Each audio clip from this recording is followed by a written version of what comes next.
Mirë se keni ardhur në Ekopolitikë. Titulli i pjesës parë të emisionit titullohet Bujqësia e harruar. Bujqësia e harruar pikërisht sepse në të gjithë paketat e qeverisë shqiptare është harruar pikërisht fermerët dhe të gjithë prodhuesit të tokës, por gjithashtu dhe blegtorët shqiptarë dhe të peshkimit. E gjithë paketa nuk I ka ardhur në ndihmë atyre, përveç kësaj, gjatë vitit të kaluar ka qenë një politikë e cila ka rënduar shumë prodhuesit bujqësor, sidomos me pjesën e rimbursimit me 6% të TVSH-s, ndërkohë që kur e shesin të përpunuar e shesin me 20% të TVSH-s, që I ka goditur jashtëzakonisht shumë këtë sektor. Përveç politikave fiskale të gabuara, duket sikur ajo që është pjesa më e rëndësishme, ndër pjesat më të rëndësishme të ekonomisë shqiptare, ku jetojnë 1 në 2 shqiptarë jetojnë në zonat rurale, duket që paketa I ka harruar. Është I diskutim që ndoshta duhet rikthyer në vëmendje, sidomos dhe kur ish kryeministri I vendit zoti Berisha vetëm dje ngreti si alarm këndvështrimin e tij, në eksperiencën e tij ndoshta që është një sektor ose një industri që duhet rikujtuar. Në pjesën e dytë të emisionit kam 3 të ftuar të tjerë që do t'i prezantoj në kohën e duhur, të cilët do të flasim pikërisht për frymën e krijuar, një frymë anti-biznes në një farë mënyrë, ku shteti shqiptar ka marrë përsipër të komunikojë të gjithë problematikat e vendit, kryeministri I vendit dhe ai është I vetmi që po jep paga, ndërkohë që është futur një frymë sikur bizneset po shfrytëzojnë punëtorët, nuk japin paga dhe kjo ndoshta duhet diskutuar dhe duhet parë me këndvështrimin real. Çfarë impakti mund të ketë në marrëdhëniet punonjës biznese? Por kjo do të flasim në pjesën e dytë, e cila sot do të zgjasit deri në orën 11. Pa humbur kohë, dua të prezantoj 3 të ftuarit e parë që do të jenë në linjë direkte, zotin Alban Zusi, mirëmbrëma, zoti Agim Rapaj dhe Ilir Pilku. Mirëmbrëma të treve. Mirëmbrëma. Faleminderit. Diskutimin do e bëjnë në formën e një personi I cili ose të dëgjuesit I cili nuk është shumë I informuar për sektorin ndoshta në tërësi dhe problematikat që ka, por din që kur shkojnë në treg me pakicë, vjen re që shumica e produkteve bujqësore ose frutave ka një çmim më të lartë se më parë. Kjo reflekton vështirësi, reflekton mungesë prodhimi, çfarë po ndodh ndërkohë që ka dhe pamje të produkteve bujqësore që janë hedhura dhe nuk kanë mundur të hyjnë në frigorifer apo të shiten në kohë apo jo. Agim, do ta filloj me ju pikërisht se ju jeni kryetari I Këshillit të Agrobiznesit shqiptar dhe keni bërë një letër apo jo në 2 javët e para kur ka ndodhur dhe mbyllja e ekonomisë. Po, është vërtet që unë e dëgjova dhe hyrjen tuaj, por unë do të përqendrohem në 2 aspekte shumë të rëndësishme. E para duhet të vlerësoj veprimtarinë e fermerëve, të blegtorëve, të peshkatarëve, të agrobiznesit, të agropërpunimit dhe të shoqatave të mikrofinancës, veçanërisht ato, në mënyrë të tillë që të mos lëviz nga ai realitet I cili po ndodh realisht në bujqësi, në blegtori dhe në gjithë sektorin e zinxhirit ushqimor. Nuk e di në më dëgjoni. Të gjithë gjithkohës, po. Në këtë periudhë është e gabuar të mohosh gjithë të rezultatet që kanë arritur dhe punën e fermerëve dhe të gjithë aktorëve të sektorit ushqimor, sepse janë njerëz të cilët kanë punuar përballë 2 vështirësive të mëdha, përballë Covidit dhe përballë vështirësive reale për të cilat do të flasim në vijim. Por është e pafalshme që të mos flasësh fare për problemet që ata kanë, të mos flasësh për grupimet në risk, mos flasësh për problemet financiare me të cilat ndeshen tashmë këto grupime, mos flasësh për koston, të mos flasësh për të gjithë veprimtarinë dhe vështirësitë që ata kalojnë. Këshilli I Agrobiznesit është përqendruar më shumë tek kjo pjesa e dytë, se për pjesën e parë kanë folur dhe flasin me entuziazëm, por kjo është e rëndësishme sepse I jep kurajo gjithë sektorit dhe është domosdoshmëri, por pjesa e dytë për mendimin ton është akoma më e rëndësishme sepse asiston dhe ndihmon ata që megjithmonë janë në risk në këtë periudhë. Nuk është fush me lule dhe nuk është histori suksesi pjesa e dytë e këtyre grupimeve që janë në risk. Për këtë arsye Këshilli I Agrobiznesit ka ngritur 2 grupe pune, një grup të emergjencës që vlerëson edhe është përqendruar te ky grupi I dytë që kanë probleme, dhe një grup tjetër pastaj që është bordi I Këshillit të Agrobiznesit që vlerëson gjithë situatën. Megjithatë, nëse më jepni kohë, unë mund t'i trajtoj dhe kam dëshirë të trajtoj këtë pjesën e dytë, sepse pjesën e parë të rezultateve, të arritjeve, të gjithë asaj janë pozitive, unë mendoj që është trajtuar dhe trajtohet edhe nga institucionet publike me shumë intensitet në këtë periudhë. Po?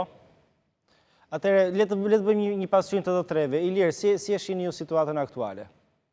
Atëherë, për të qenë sa më saktë në gjykim, kemi pas një prodhimtari shumë të mirë dhe në fakt e mbështes atë që sapo tha zoti Agim, por ajo që duhet shiko, ne që merremi me ekonomi, ne që merremi me analizat të veprimtarive ekonomike, duhet shikojmë ato hallkat e dobta të zinxhirit, të cilat kjo situatë pandemike ka treguar problem. Dhe në radhë të parë, ajo që kemi parë, e përmend edhe ju në fillim të bisedës, kemi parë një lëvizje çmimesh nga fermeri deri tek konsumatori me luhatje shumë të mëdha. Ky ka qenë një nga problemet e destabilitetit të çmimeve. Dhe faktori kryesor që kemi këtë lloj destabiliteti në çmime është sepse strukturat tona, institucionet tona i mungon atë që e ka çdo vend sot në botë, sistemi i informacionit të tregut, pra Market Information System. Ne na mungon, fermeri nuk është i orientuar për çmimin e tregut të ditës dhe kjo ka krijuar një lloj konfuzioni të madh në treg. Pra kemi çmime të ulta në momentet që nuk duhet jenë të ulta dhe kemi çmime të larta në momentet që nuk duhet jenë të larta. Sot që po flasim me ju në studio, unë kam marrë në mëngjes të gjitha çmimet në zonat të ndryshme të Shqipërisë dhe kam parë një çorientim total të çmimeve. Për shembull, mund ta i bësh me dije. Për shembull, çfarë ke vënë re? Kryesisht në këtë kohë, në këtë ditë, duke krahasuar me një vit përpara, lule shtrydhja duhet ishte rreth 150 deri në 170 lekë kilogrami. Sot është 220 lekë kilogrami. Pra, kërkesa e tregjeve të huaja është për atë produkt, po ky çmim nuk i plotson ato kërkesat e blerësve të huaj. Nuk e kuptoj, është i lartë dhe ka vendosur artificialisht punëtorët, apo ka qenë për shkak të mbylljes dhe s'ka patur punëtor për t'i vjelur në kohë dhe ka pak ofertë, çfarë po ndodh? Arsyeja është sepse fermerët nuk janë të orientuar për çmimet, nuk janë të orientuar për çmimet e tregjeve të huaja, sepse ne nuk kemi një sistem informacionit të tregut, ku fermeri mundet të klikojë dhe të shikojë se sa është lëvizja e çmimeve sot në Europën juglindore ose në Europën perëndimore, me një akses fare të thjeshtë. Dhe kjo do ta detyrojë atë që të vendosë një çmim i cili është i arsyeshëm për të kaluar ato hallkat e eksportit. Ky është një nga Ilir, besoj kanë aq eksperiencë dhe kanë aq informacion, pra nuk është se një informacion qendror do zgjidhë problemin. Dhe a është ky problemi real sot? Pra arsyeja, për eksport që mund të jetë shqetësim, por në tregjet në Tiranë, pse ka ndodhur kjo luhatje të çmimeve? Ke plotësisht të drejtë, ke plotësisht të drejtë, por mos harroni që ne kemi 12 tregje rajonale, të cilat kanë qenë në bashkëpunim me Ministrinë e Bujqësisë, tregje të ndërtuar nga Banka Botërore, ku ti mund të ndërtosh fare mirë këtë lloj sistemi informacioni tregu. Një treg, po të marr vetëm tregun e lushnjës, në ditë aksesohet me afërsisht 500 deri në 1000 fermerë në ditë, aksesohet, të cilët informacioni shpërndahet jashtëzakonisht kollaj. Dhe ky ka qenë një nga problemet që unë e kam E kuptoj dhe është e rëndësishme, po ndoshta jo për sot, sepse unë kam disa prej kërkesave të bëra nga Këshillja e Agrobiznesit, që ndoshta mund t'i diskutojnë të tre. Kredia sovrane që është premtuar bankave të nivelit të dytë për të dhënë kredi për pagat të përdoret në kohën e duhur dhe për kreditimin e subjekteve të grumbullimit, agropërpunimit dhe agrobiznesit për të shmangur falimentin e tyre. Po flasim ka njar falimentin e bizneseve, kurse ju po flisni për çmimet, orientim tregu që ndoshta është e rëndësishme për jo detyrimisht për sot. Nëse ke diçka për këtë, Alban. dhe pastaj rikthehemi sërish tek ky Ilir. Mund vazhdoj Besar? Të flasun Besar. Po, një hyrje nga Albani, patjetër. Ajo çfarë do të thoja unë është që fatmirësisht bujqësia shqiptare në 5-6 vitet e fundit ka pësuar një hop të rëndësishëm cilësor, jo thjesht sasior, jo thjesht për faktin se janë 2 fishuar, 3 fishuar eksportet gjatë 4-5 viteve të fundit, por hopi më i rëndësishëm cilësor ka qenë konsolidimi i rrjetit të qendrave të grumbullimit, pra konsolidimi i eksportuesve, dhe ndonë se do ishte mirë, absolutisht gjithmonë krijimi i sistemeve të informacionit është një gjë shumë e mirë, dhe sa më shumë ta modernizojmë atë është akoma më mirë, por fakti që ne kemi një rrjet të konsoliduar me eksportues shumë të mirë, të cilët kanë të gjithë akseset, të gjithë informacionet e tregjeve ndërkombëtare, kjo është le të themi një mbështetje e jashtëzakonshme për fermerin dhe është pikërisht ky rrjet i konsoliduesve, i eksportuesve, të cilët krijojnë edhe lidhjen e fermerit të thjesht, që nuk ka akses në tregjet ndërkombëtare, në informacione ndërkombëtare, me tregjet ndërkombëtare. Dhe pikërisht edhe rritja Albane, e kuptoj, por nëse munden, unë dua të jap sensitivitetin e çfarë po ndodh sot realisht. A ka fermer, ka problematika që ka ndodhur për shkak të Covidit, apo e heqin fare se nuk ka asnjë problem dhe vazhdojnë pastaj me tërësimin me sektorin? Dua të ndërhyj një minutë, po qesa. Patjetër, edhe keni diskutimin të tre, nëse doni. Okej, pa problem, le të ndërhyj Agimi, Agim, po. Unë kam një problem që dhe një shqetësim goxha të madh që dua ta ndaj dhe me 2 kolegët e mi. Unë mendoj që Covidi ka ndikuar ndjeshëm në të gjithë sallkat e zinxhirit ushqimor. Për shembull, si? Nuk e kam, do ta shpjegoj, nuk e kam nga perceptimi, por e kam nga faktet dhe nga verifikimi fakteve në vend. Për mendimin tim dhe të shumë kolegëve të mi, edhe të grupit të punës, edhe të bordit kashit, Covidi ka ndikuar ndjeshëm në rritjen e kostos së fermerëve. Ka ndikuar ndjeshëm në rritjen e kostos sepse janë shtuar vështirësitë për sa i përket të gjithë proceseve që ata kryejnë. Për shembull, konkretisht, çfarë? Konkretisht, mungon fuqia punëtore dhe është rritur dhe çmimi i fuqisë punëtore tashmë, të cilët fermerët e përdorin veçanërisht në kohë piku. Nuk shkon më njëri me çmimin që ka shkuar përpara se të ishte Covidi. Shkon me një çmim shumë më të lartë. Po kështu, kemi dy probleme të mëdha që janë në sektorin e bujqësisë. Ata kanë një vështirësi shumë të madhe për të blerë lëndët e para në qytet, sepse nuk ka qenë lehtë lëvizja nga fshati në qytet dhe nuk ka qenë i lehtë edhe transporti tyre. Është shumë e vështirë të gjesh mjete transporti me qera në këtë periudhë të Covidit. Pikërisht këto janë 2 probleme që i keni ngritur më parë. Vazhdojnë si shqetësime, po thoni.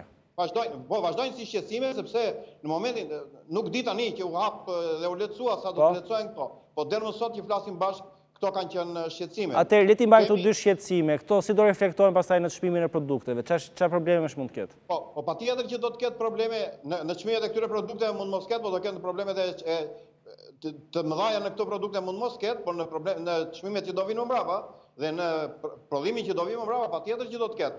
Por këto janë problemet e bujqësisë në radhë parë tani dhe në fundit Covidi ka ndikuar ndjeshëm edhe për sa i përket veprimtarive të tjera të fermerëve, sepse nuk ka qenë ai intensitet pune që ka qenë edhe pa qenë Covidi, dhe këtë ne duhet ta pranojmë. Kështu që kjo ka ndikuar edhe në mbjelljet e këtij viti tek disa fermerë dhe në të njëjtën kohë, për sa i përket blegtorëve, kemi 2 probleme të mëdha që ka ndikuar Covidi drejt për drejt.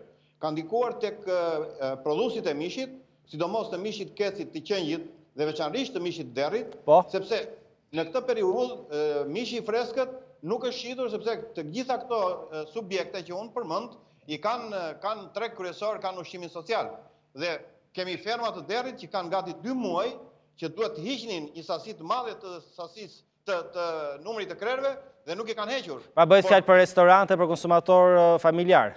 Pikërisht. Kjo është një defekt shumë i madh dhe për mendimin tim këto subjekte janë risk. Janë risk sepse janë mungesë likuiditeti, se po nuk shiten, nuk mund të blejnë ushqim për numrin e të vishuar të krerëve që kanë dhe në të njëjtën kohë u ikën dhe cilësia.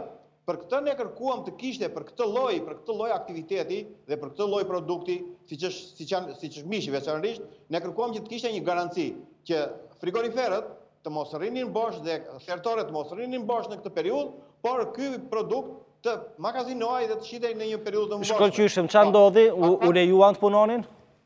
Nuk u bë asnjë gjë për këtë kërkesë tonën. Nuk u bë asnjë gjë, as tërtorët asgjë nuk u lejuar të punonte. Nuk u bë. Jo, u lejuan të punonin, por nuk ishte e mundur se ku ta çonin, sepse ata këtu ka një pikë të ngushtë dhe ka një gjë shumë specifike. Që të ndodh kjo, duhet vënë punë frigoriferët. Por që të vësh punë frigoriferët në këtë situatë, me këtë çmim të energjisë elektrike që është e palevërdishme për pronarin e frigoriferit. Dhe kjo është një çështje që duhet parë në vijimësi dhe për këtë ne kërkuam që të ndërhyej në këtë proces të zinxhirit ushqimor. E njëjta gjë është me peshkatarët, po jo me të gjithë peshkatarët flas, që edhe ata kanë vështirësitë e tyre, por flas për akvakulturën, sepse në këtë periudhë që ishte hedhja e rasatit dhe që është njëkohësisht dhe duhej shitur prodhimi i 2 viteve më përpara, nuk ndodhi ajo ritmik dhe ai program që ishte. Dhe kjo ç'a bën? Kjo rrit koston e këtyre njerëzve dhe këtyre subjekteve. Pra, nuk morët asnjë reagim në kohë nga qeveria, paktën për frigoriferit kërkonit një lloj subvencionimi ose një lloj pagese nga shteti. Për të mbajtur këtë stok. Ne kërkonim një paketë për ta pikërisht për këto rrisje. Unë mund mos i përmend të gjitha tani sepse nuk kemi dhe kohë për t'i përmendur, por po përmend shembuj të tillë që janë disa në mënyrë të tillë që të mendojmë që Covidi ka ndikuar ndjeshëm edhe në zinxhirin ushqimor.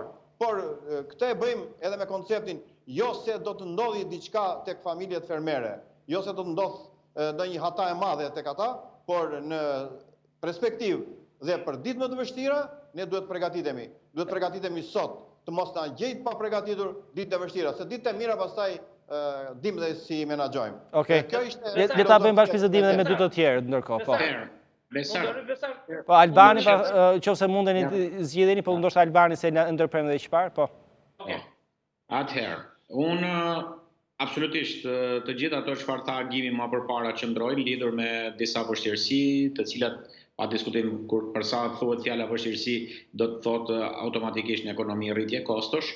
Por nga ana tjetër unë do të thoja se fermerët shqiptar, veçanërisht kur flasim për fermerët e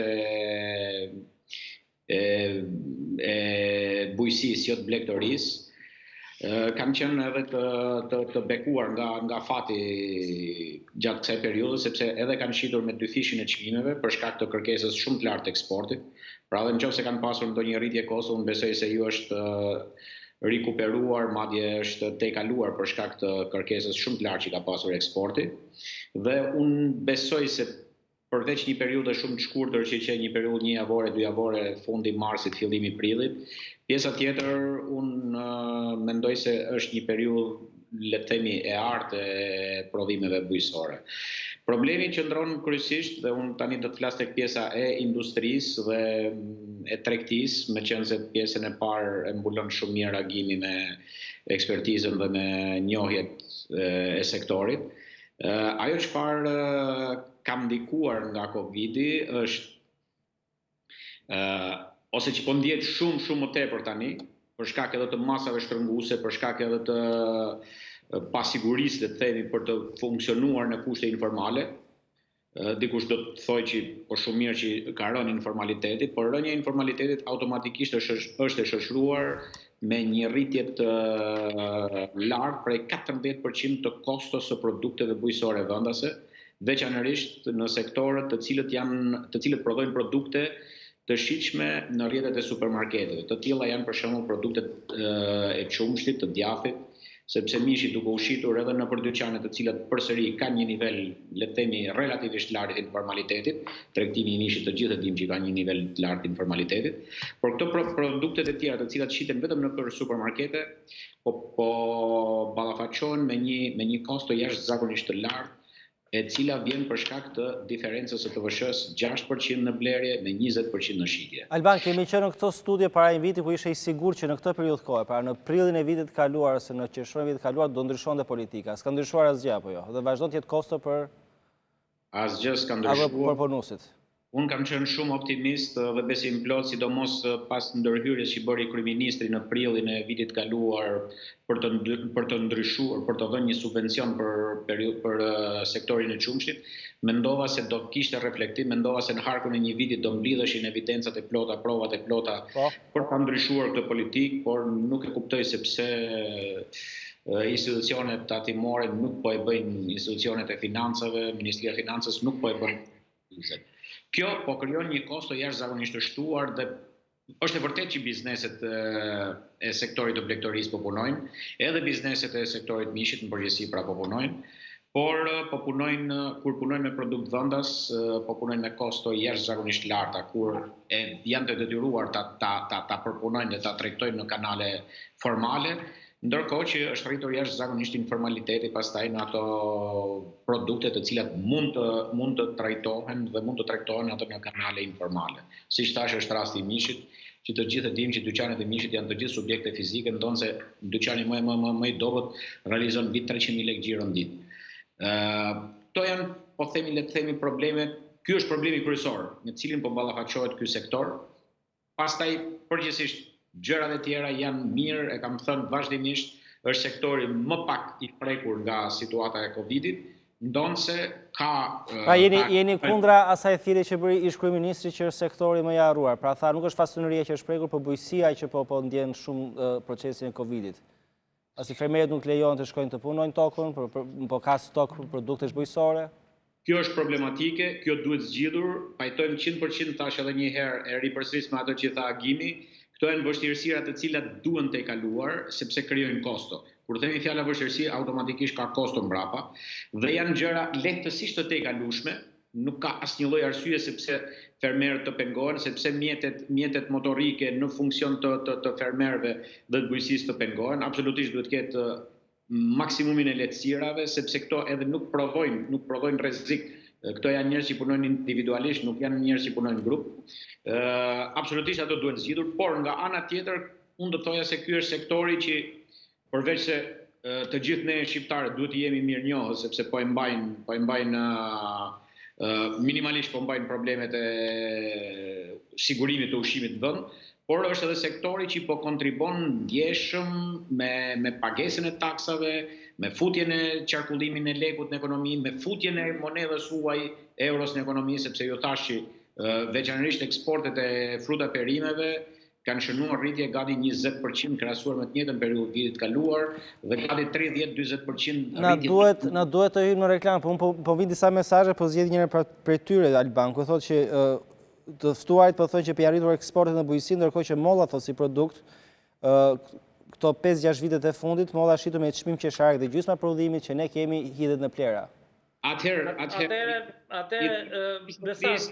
zotris që si vjet janë shitur 80.000 ton moll, të gjitha nuk ka më asnjë kokër moll në Korçë dhe është shitur me çmim më të lartë, gati 20% më të lartë se sa një vit më përpara.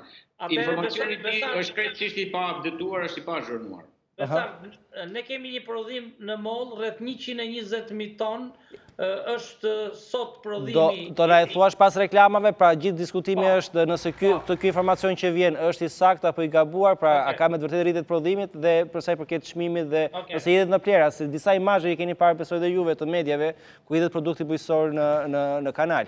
Reklama dhe themi sërish në studio nëse mund të diskutojmë pra çfarë masash ndihmë se mund të jepet fermerëve shqiptarë, sidomos për ato që janë prekur në mos shitje të produkteve të tyre dhe në pjesën e mos shlyerjes së kredisë, ndoshta ndaj institucioneve financiare mikrokredisë. Kthehemi me njërin me të tre të ftuarit në studio.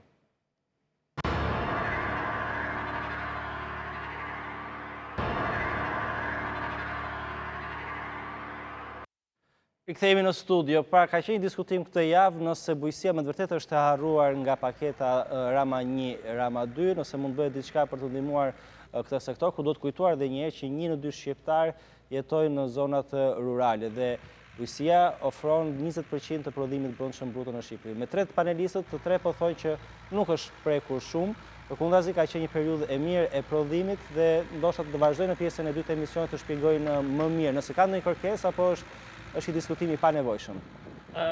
Ilir, po. Patjetër, keni ju radhë, po.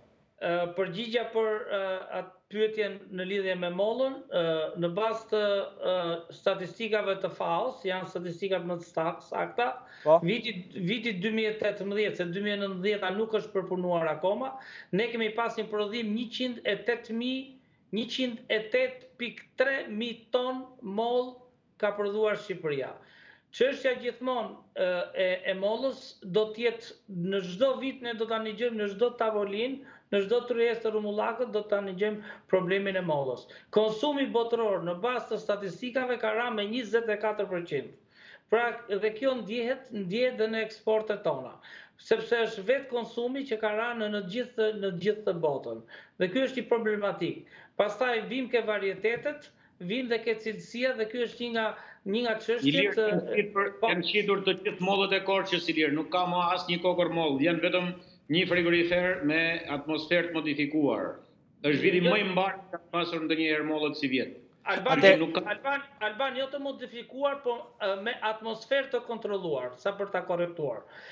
Gjithsesi të gjarë teknike. Ka edhe me atmosferë të modifikuar, Ilir, po s'është ky thelbi që don publiku. Kam një pyetje për publikun. Më falni. Ju të paktën në këtë studio dhe para një viti keni thënë që politikat e shtetit po e çojnë drejt falimentit ose po e çojnë në vështirësi këtë industri. Sot po më thoni që ka prodhim të lartë. Pra unë po shoh një kontradikt këtu. Nëse është vështirësi do kishte prodhim. Sepse patjetër Besart kjo është çështja, sepse është mbështetur sektori dhe mbjelljet e mollës janë mbështetur më shumë dhe nuk është përllogëritur asnjëherë se sa do të shkojë prodhimtaria e këtij aktiviteti. Në 2 vitet e ardhshme ne do shkojmë në 130-140.000 ton moll. Besart, fokusohemi tek situata e Covidit, sepse këto janë probleme që i kanë bëjnë politikat afatmesme, afatgjata. Në situatën e me Covidi po marr vesh nga ato tre që s'ka si problem, pra unë s'po marr vesh tani. Besart, një minutë të ndryj një sekond, nuk është e vërtet që s'ka problem, vetëm na lini që ta përfundojmë gjithë prezantimin. Të lutem, prandaj kam bërë dhe platformën sot që t'ju jap gjithë platformën që të shpjegoni nëse ka probleme. Tani, dhe pikërisht në këto më shqetësojnë dhe mua më vjen mirë që edhe ju shqetësoheni pikërisht për këtë çështje, për çështjen e problematikës, sepse këto kërkojnë zgjidhje dhe këto kërkojnë edhe diskutim. Ndoshta këto kërkojnë edhe mendimin ton për të asistuar ata që janë në vështirësi. Të lutem, po. Unë do të vazhdoja me agropërpunimin dhe kryesisht tek agrobiznesi dhe kryesisht do të përqendrohesha tek qendrat e grumbullimit. Tek qendrat e grumbullimit edhe vitin e kaluar edhe këtë vit kemi një skarcitet jashtëzakonisht të madh. Po kur flas për skarcitet jashtëzakonisht të madh, e përmendi dhe Albani në fillim, flas për mijërat ton që këto qendra grumbullimi tashmë e hedhin dhe tash në kohën e Covidit kjo është arritur akoma më shumë për arsye të mungesës së konvejerit, përputjes së konvejerit midis vjeljes dhe të transportit. Në të njëjtën kohë, përveç kësaj, këto i ka rënduar ndjeshëm edhe 6% që Albani e trajtoi dhe ky është do të thoja një mungesë solidariteti, kur ne kërkojmë solidaritet tashmë, të krijohet një solidaritet midis të gjithë aktorëve të zinxhirit ushqimor, ata që kanë në dorë që ta forcojnë këtë solidaritet midis qendrave të grumbullimit dhe fermerëve, nuk po e realizojnë këtë. Dhe pikërisht kjo është një ndër kërkesat që ne bëm, që përmes një akti normativ në këtë periudhën e Covidit, minimumi që kjo të eliminohej, kjo mungesë solidariteti që ekziston, sepse është një kosto e papërballueshme nga qendrat e grumbullimit.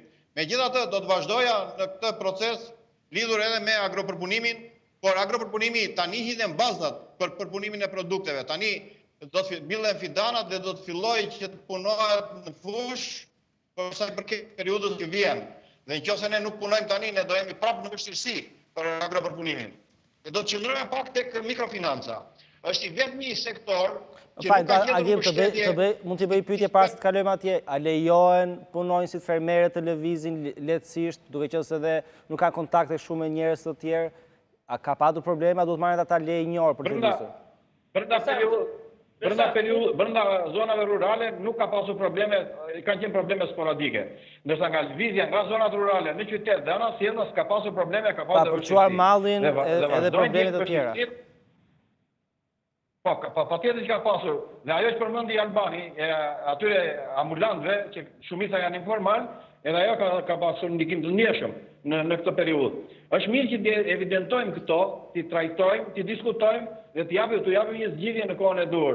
Se ne mund t'i konstatojmë më mbrapa me analizat të ndryshme, po s'ka asnjë vlerë më. Okej, le t'jap fjalën edhe të dy të tjerëve. Me rezultatet. Besart se nuk po arrit do ta përfundoj. Po, te kjo pjesë, Ilir, të lutem. Sepse më ndryrin dhe her pas herë dhe Albanit, po ta ndigjojmë dhe ta respektojmë njëri tjetrin. Shiko, neve nivelin e fermës e kemi në 3 kategori. Janë fermerët e vegjël fare, fermerët gjys komercial dhe fermerët komercial. Ai që është parë në lidhje me aksesin në tregje dhe lëvizshmërinë e fermerëve, janë gjithmonë fermerët e vegjël, që ato që penetrojnë në për tregjet e vogla ose janë dhe furnizuesit e lokaleve, restorante dhe hotelerive. Ky ka pas kjo hallë ke zinxhirit që është shumë e vogël, kjo ka pas me të vërtet një problem. Ndërkohë të gjithë fermerët gjys komercial dhe komercial kanë pas situatën shumë në rregull, pikat e grumbullimit nuk mund të them që 100% pikat e grumbullimit kanë funksionuar, po të paktën ai që mund të them 80 deri në 90% kanë funksionuar. Ajo që unë prisja kur fillova të bëj studimin për të parë impaktin e koronës në bujqësi, kisha një pritshmëri që do ishte mbi 20-30% dëmi si në volum ashtu dhe në vlerë financiare. Unë mund t'ju them vetëm kaq me mbylljen që kam bërë sot të pjesës së fashës së dytë të vlerësimit, eksportet nuk mund të them që janë të barabarta me një vit përpara, por janë të pandjeshme sepse lëvizja është vetëm rreth 4 deri në 5%. Okej, pra nuk kanë digi, po shive që po vi mua mesazhe tani Ilir. Janë fermerë, kanë 10 krejë lopë, qumshin po e derdim në tokë se budget janë mbyllura. Ku qumshin s'kemi ku e çojmë dhe vetëm e hedhim.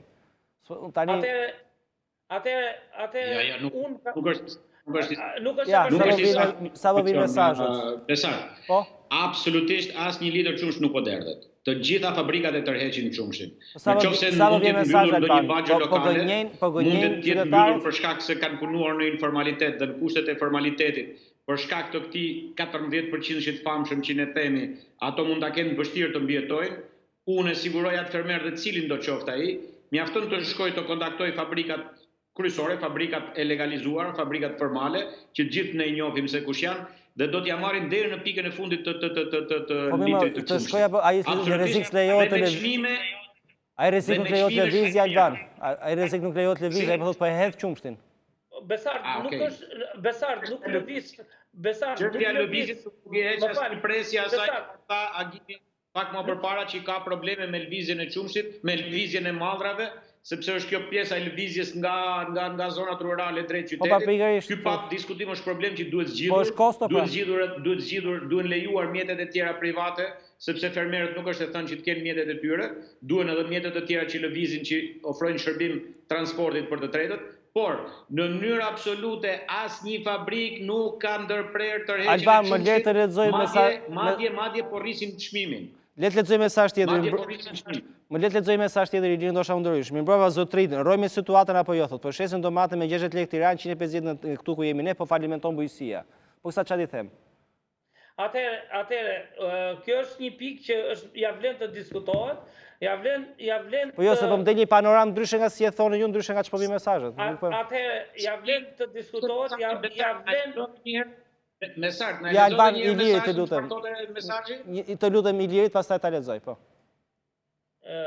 Kjo ja vlen të diskutohet sepse lidhet edhe me ekstensionin bujqësor. E kam thënë disa herë në për emisione, në leksione, në seminare që planifikimi në fermë është çelësi i suksesit. Po të shikojmë sot në treg, ja sot që po flasim, unë kam qenë sot në Lushnjë dhe vizitova 3 pikat e grumbullimit më të mëdha. Kemi 3 variante çmimesh të domates. Çmimi më i ulët i domates dhe do vazhdoj të ulet ditët në vazhdim, është ajo domate e cila nuk kërkohet nga tregu, të cilët fermerët kanë dëshirë ta mbjellin. Ndërkohë që domatja pink, ajo domatja pink ka një ecuri jashtëzakonisht mirë në eksport dhe ka një çmim për 1000 deri në 1100 lekë të vjetra. Sa? Pra, 1000 deri në 1100 lekë të vjetra. Po. Ndërkohë domatja e cila nuk të rriqet dhe fermerët vazhdojnë ta kultivojnë atë, ka një çmim prej 50 deri në 60 lekë të reja. Pra shiko se sa është diferenca 50-60, 100-110 lekë të reja.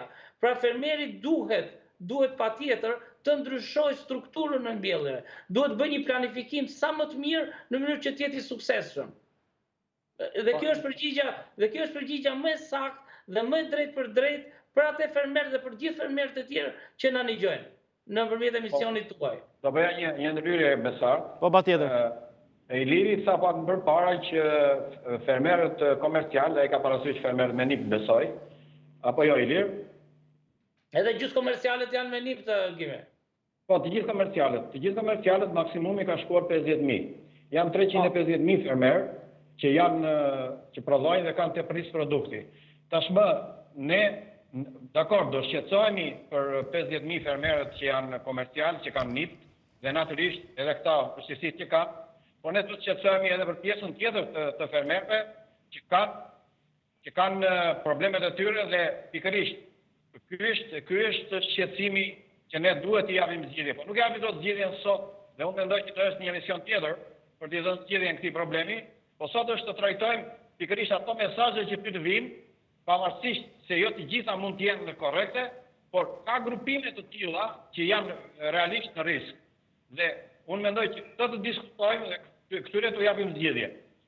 Tashmë, unë do të thosha që risku më i madh i të gjithëve sot është likuiditeti.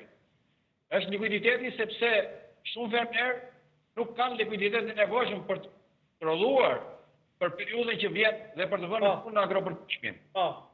Prandaj, ky është problemi i madh dhe kemi ngritur dhe kemi bërë një kërkesë konkrete për të trajtuar me precedencë dhe për të trajtuar një lloj si dhe bankat me kredi lehtësuese edhe Fetinvestin dhe institucionet mikrofinancës. Po Fetinvestin paktën që ne njohim mirë situatën. Dhe kjo periudhë që koincidon me mungesën e kthimit të kredive, të kësave të kredive, dhe koincidon dhe njëkohësisht edhe me vështirësitë në shitje, duhet të mbështetej patjetër me një financim dhe me mbështetje për Fetinvestin. Është një gjë që nuk u bë me konceptin që ata kanë mundësi të ecin përpara. Por kjo nuk është e vërtetë. Sepse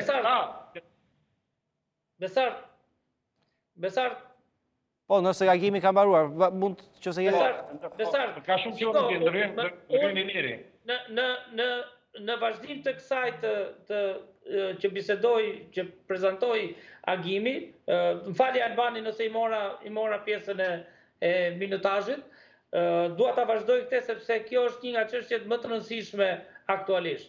Peshën deri tani të bujqësisë nuk e mban politika bujqësore. E mbajnë për mua, e mbajnë institucionet mikrofinanciare. Mos harrojmë që kemi një portofol kredish klientësh aktiv në mikrofinancë 80.000 deri në 100.000 fermerë. Është një numër jashtëzakonisht i madh. Flas gjithmonë klient aktiv. Dhe ju e dini shumë mirë si bankier që rregullat e Bankës së Shqipërisë i kanë të përcaktuar fashat e regjistrit të kredive. Pra, kemi par njëshin që do të thotë nga 1 ditë deri në 30 ditë në vonesë, par dyshin nga 30 ditë deri në 90 ditë vonesë, par nëntën që është nga 90 ditë deri në 180 dhe në 180 e lartë në cilën ti kalon në sekuestrim dhe në procese gjyqësore. Pra, me par sa për ta shpjeguar është portofol në risk. Gjithmonë termi është portofol në risk. Më fal, tani fermerët qofse nuk kanë likuiditet, do kenë probleme për shtyrë kredin? Ka nevojë për një marrëveshje siç është bërë me bankat? A duhet ndërhyjë shteti? Patjetër shteti duhet ta shohë me prioritet suportimin e mikrofinancës. Po dakor, pse u desh 45 minuta për të arritur te kjo pikë e rëndësishme? Është mendoj që tani ai le Besar të radhën. Okej. Besar, a mund bëj një ndërhyrje po, Besar? Albani se ndoshta po.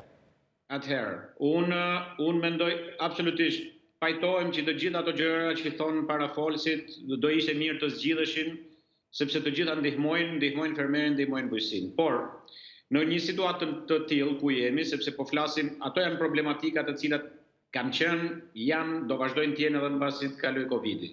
Ne kemi nevojë të japim zgjidhje emergjente të shpejta për situatën e Covidit. Dhe unë besoj se mbas asaj që thash pak më përpara, pra që duhet zgjidhur sepse është një ngërç financiar që automatikisht e bën produktin bujqësor 14% më pak kompetitiv ose ngren kostot e kësaj e produktit. Masa e dytë që duhet ndërmarrë është më shumë se sa të japim para për të zgjidhur disa ngërçe që kanë fermerë dhe që nuk e dim se ku do shkojnë. Unë mendoj se qeveria do duhet të alokonte një fond të ndarë në 2 pjesë, i cili nuk është se duhet jetë një fond jashtëzakonisht i madh, mjafton të ishin ndoshta 1 milion apo 2 milion euro, ku njëra gjysmë, njëra pjesë të jetë për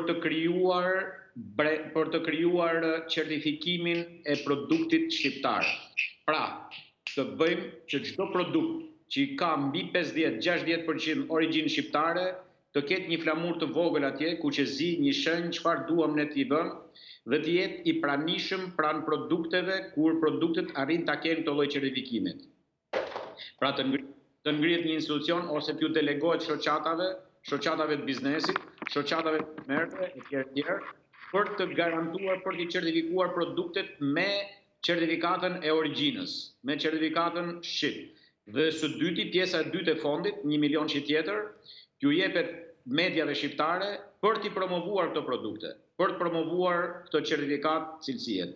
Fermeri do t'ishte shumë më i lumtur në qoftë se do të shiste 2 fishin, 3 fishin e asaj që shet, në qoftë se nuk do të kishte mbetje, në qoftë se do të shiste ndoshta edhe me një çmim më të lartë, se sa të përpiqemi ne t'i japim ca të cilat përsëri edhe ato shumë mirë bëjmë, në qoftë se ja japim, por s'kemi për t'ia dhënë se kemi 15 vjet, 20 vjet që flasim për këto gjëra dhe nuk ja japim dot. Ndërkohë që me 1 milion euro për të ndërtuar, për të ngritur sistemin e certifikimit, për të dhënë një certifikat besueshme për produktet shqiptare, që të mos shitet limoni turk si limon shqiptar, dhe të mos shitet molla italiane si mollë shqiptare, kjo është e para, dhe e dyta, ju japim mediave, që mediat të fillojnë të promovojnë masivisht produktet shqiptare, ne i kemi bërë shërbimin më të jashtëzakonshëm. Këto 2 milion euro, po themi të hedhura në këtë drejtim, do t'i sjellin bujqësisë shqiptare mbi 20-30 milion euro shitje, të cilat do të vinë edhe si pasojë e zëvendësimit të importeve, por edhe si pasojë e ngritjes së ndërgjegjësimit të popullsisë, nëse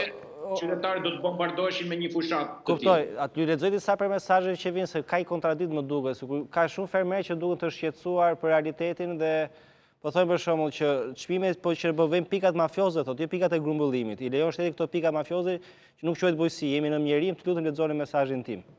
Pra për produktet që ja imponojnë çmimet. Ndërkohë dikush tjetër thotë kam shitur, ja t'ju lexoj. Po që pikat e grumbullimit do të imponojnë çmimet. Kush do imponojë çmimet? Është tregu ai që i përcakton. Fatmirësisht nuk kemi një pikë grumbullimit, po kemi 30 pika grumbullimit, i thuaj atij zotris. Ti do doje ta shisje me 2000 lekë produktin, por është tregu ai që imponon, thuaj. Pra nuk ka të bëj me imponim çmimi. Nuk ka një pikë. Ka nëse njëra të imponon, ka shko tek tjetra thuaj. A mund ndëroj 1 minutë? Besart, mund ndëroj 1 minutë? Thot prap, nëse mundem, nëse ta bëni transparencë, ka shumë mesazhe për zgjedhje disa. A di zotria thot se me kush i merr subvencionet e serave tona, thot i marrin pikat e ngumbullimit. A të ndëroj 1 sekondë? Po, patjetër, vazhdo. Kemi një problem me rastet konkrete tani dhe ndoshta nuk është ky që do nxjerrim konkluzionin, por unë mendoj që ne duhet kemi një solidaritet më të madh për sa i përket subjekteve të zinxhirit ushqimar. Dhe pse them këtë që do të kemi solidaritet më të madh? Nuk prisja Besart në mënyrë kategorike që të ulej buxheti me këtë aktin normativ të dytë i Ministrisë Bujqësisë me rreth 500 milion. Ishte një veprim jo solidar dhe një veprim i pa argumentuar për mendimin tim për situatën ku po jeton dhe në cilin e po kalojmë. Po.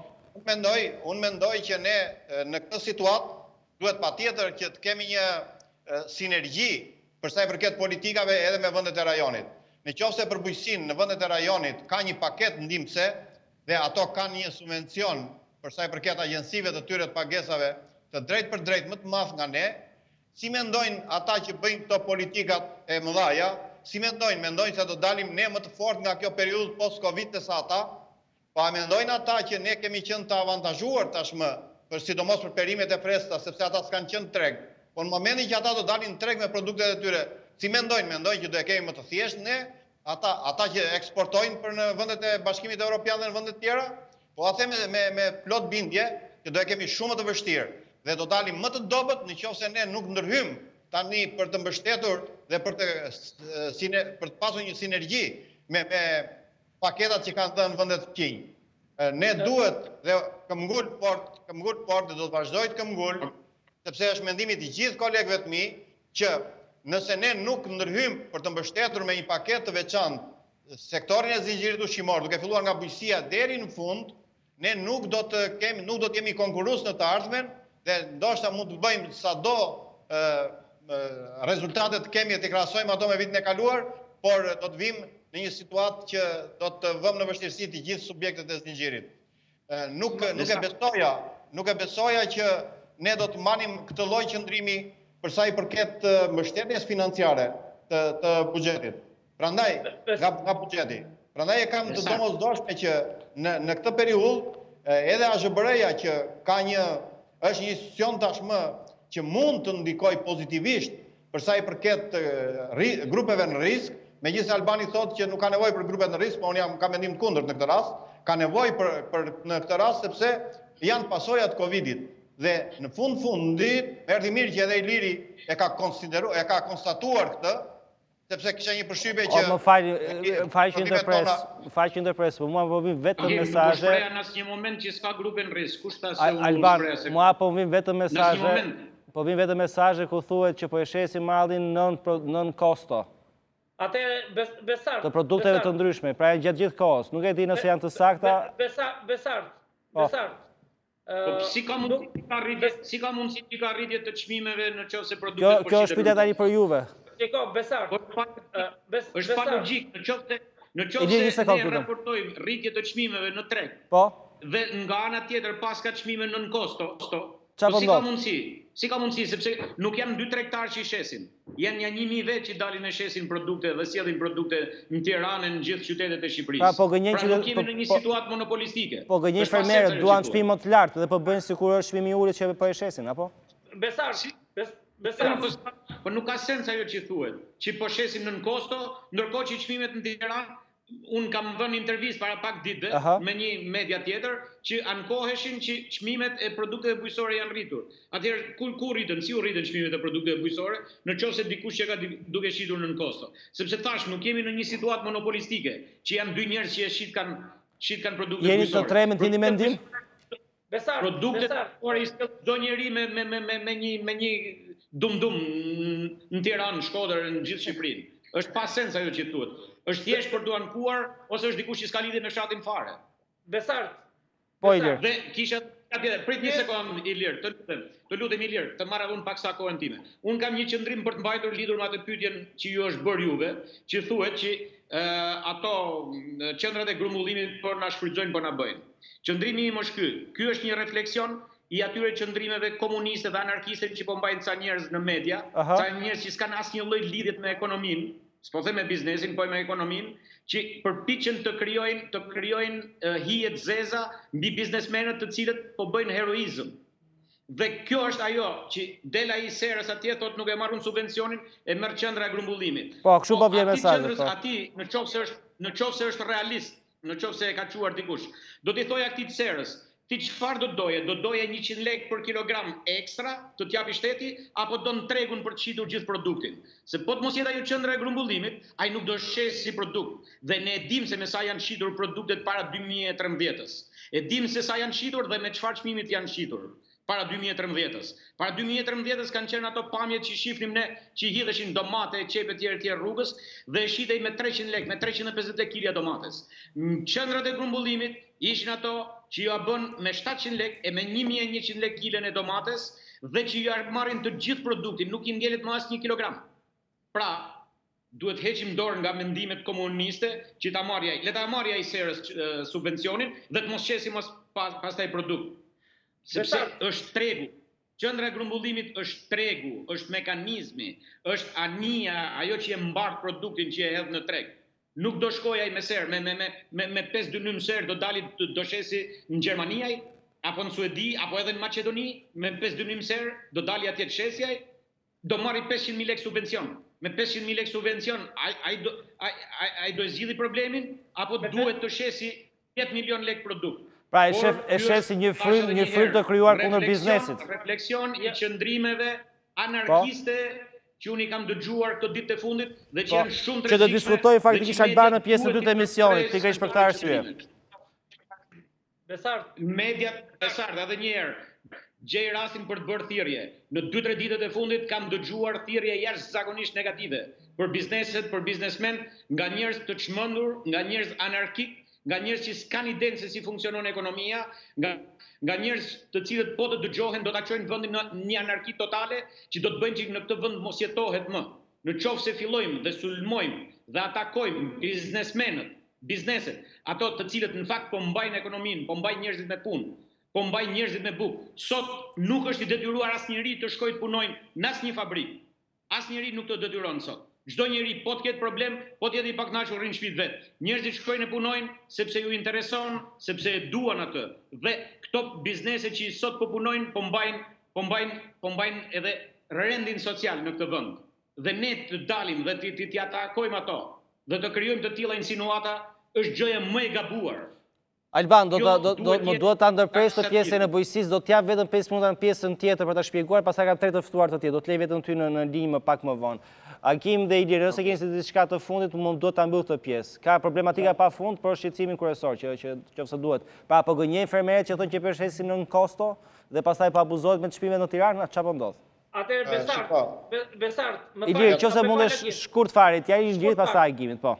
Ky është një libër ku janë normativat në bujqësi. Është një libër që nuk kemi kohë për atë, Ilir, të lutem. Një minutë. Dhe ka të gjithë kostot e produkteve bujqësore. Unë ju garantoj që asnjë fermer në Republikën e Shqipërisë nuk po shet në kosto dhe jo nën kosto. Ajo që ka indikuar në Covid-19... Më fal, Ilir, nëse më she edhe regjia të më ndihmoj, sapo vjen mesazh nga qytetarët është prodhimi i sallatës sot shive se kemi hedhur në tokë, nuk kemi ku e shesim. Kjo është e gjitha që se regjia e sheh. Pra. Edhe një herë se nuk dëgjova Besart. Sërish para shqetësimi i qytetarëve që nuk ku kemi të shesim produktet. Vjen mesazhe ku thonë kemi hedhur në tokë prodhimet bujqësore. Atëherë leta thjeshtoj. Nuk janë 5 kuintal sallat që diskutojnë gjithë bujqësi shqiptare o Besart. Paska hedhë 5 kuintal sallat në tokë edhe u shit kanë në kosto produkti. Produkti po shitet me 3 fishi sot. Alban, më fal Alban. Ilir të lutem çik shpejt po. Nuk po diskutojmë për fermer me 1 dynym me 2 dynym ser, jo më me 5 që tha Albani se hajt se me 5 janë çik më mirë. Po këto që çojnë mesazhe janë ato fermerë të vegjël që kanë 1 dynym dhe 2 dynym dhe nuk munden ato të zotrojnë tregun dhe të diskutojnë. Ajo që unë duhet të them sot, po ta marr pak më shembull, po ta marr më praktik fare. Nga vizita që pata sot në 3 pikat e grumbullimit, kam lexuar emaillet e blerësve ndërkombëtar europian, të cilët e kërkojshin lulën e shtrydhës me 1.7 euro, ndërkohë që lule shtrydhja në kafaraj sot ishte 1.75 euro. Atëherë më fal, kush e ka fajin? E ka fajin fermeri, e ka fajin pika grumbullimit, apo e ka fajin ai blerësi fundor në Gjermani?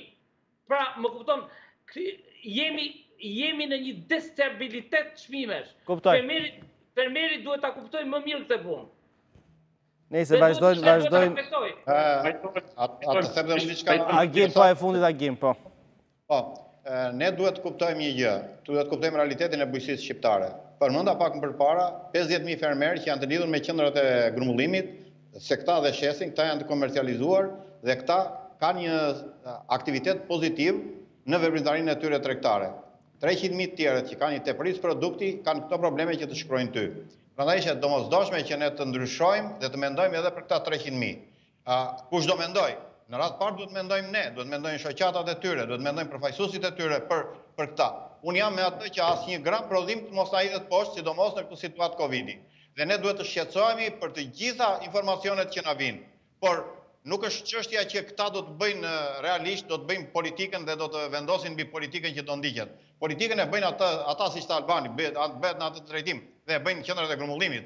Por ne duhet të shqetësohemi për prodhimin e tyre, për atë tepërisë prodhimi, sepse shumë nga ato familje duhet të shqetësohej për arsye se shumë nga ato familje janë në ditë hallit dhe pikërisht me këtë produkt të tyre, me këtë tepërisë produkti, shpesh ato mbajnë familjet e tyre, sidomos në këtë periudhë ku remitancat janë në atë gjendje që janë dhe ne dimë se si janë në situata tani. Urdhë? Dhe do të zvoglohen dhe më shumë. Atëherë mesazhet janë pafund dhe nuk mundën të trajtojnë të gjithë problemet. Shiko, për këtë besar dhe për këto mesazhe që të vinë, ne duhet të shqetësohemi seriozisht, mendoj unë, për arsye të gjejmë edhe atyre një zgjidhje, sepse në këtë periudhë zgjidhja nuk është të qosh atyre diçka me ndihmë sociale, por është të nxizësh ata të punojnë tokën e tyre, të prodhojnë tepërisë produkti për Kjo është zgjidhja kryesore, të shesin produktin. Kjo është zgjidhja më e madhe që mund të të shesin produktin. Dhe të përgjigjtojnë njerëzit që të blejnë produktin. Okej, e fundit pare që kam... Më duhet ta mbyll Agim Ilir Alban. Tirin e fundit Besard. Po, para se di se tani. Tirin e fundit është që të konsumojmë produkte shqiptare, në të gjithë territorin shqiptar në radhë parë. Kjo është politika zyrtare që do të ndjekim. Faleminderit të treve Ilir, nuk kam kohë. Alban, do qëndrosh vetëm 2 minuta pas kësaj, se të më shpjeguar arsyen pse shpërtheve pak më parë me komentet që po krijohet një destabilitet në mënyrë se si po shihet sipërmarrja në vend. Reklama do kthehemi me të ftuar zotin Mark Crawford, Rezat Prifti si dhe Gjergji Gjika, i cili është përfaqësuesi i industrisë fason, për të diskutuar pikërisht për ato frymë që është krijuar këtë javë, për ato incidente që kanë ndodhur ndoshta në fasonerinë e Krujës dhe në qytetin e Laçit, nëse me të vërtetë është faji i sipërmarrjes, pra kanë shfrytzuar në një farë mënyrë punonësit në mënyrë që bër para duke harruar shëndetin e tyre. Është një diskutim që po futet sidomos kur qeveria në diskutimin publik thotë që ne po japim para direkte qytetarëve dhe sipërmarrësit duhet bëjnë çmos të marrin kredi të japin po ashtu siç po bëjnë ata. Dhe po krijohet një frymë e re. Do shihet ndoshta në muajt e ardhshëm. Reklamë dhe kthehemi sërish në studio.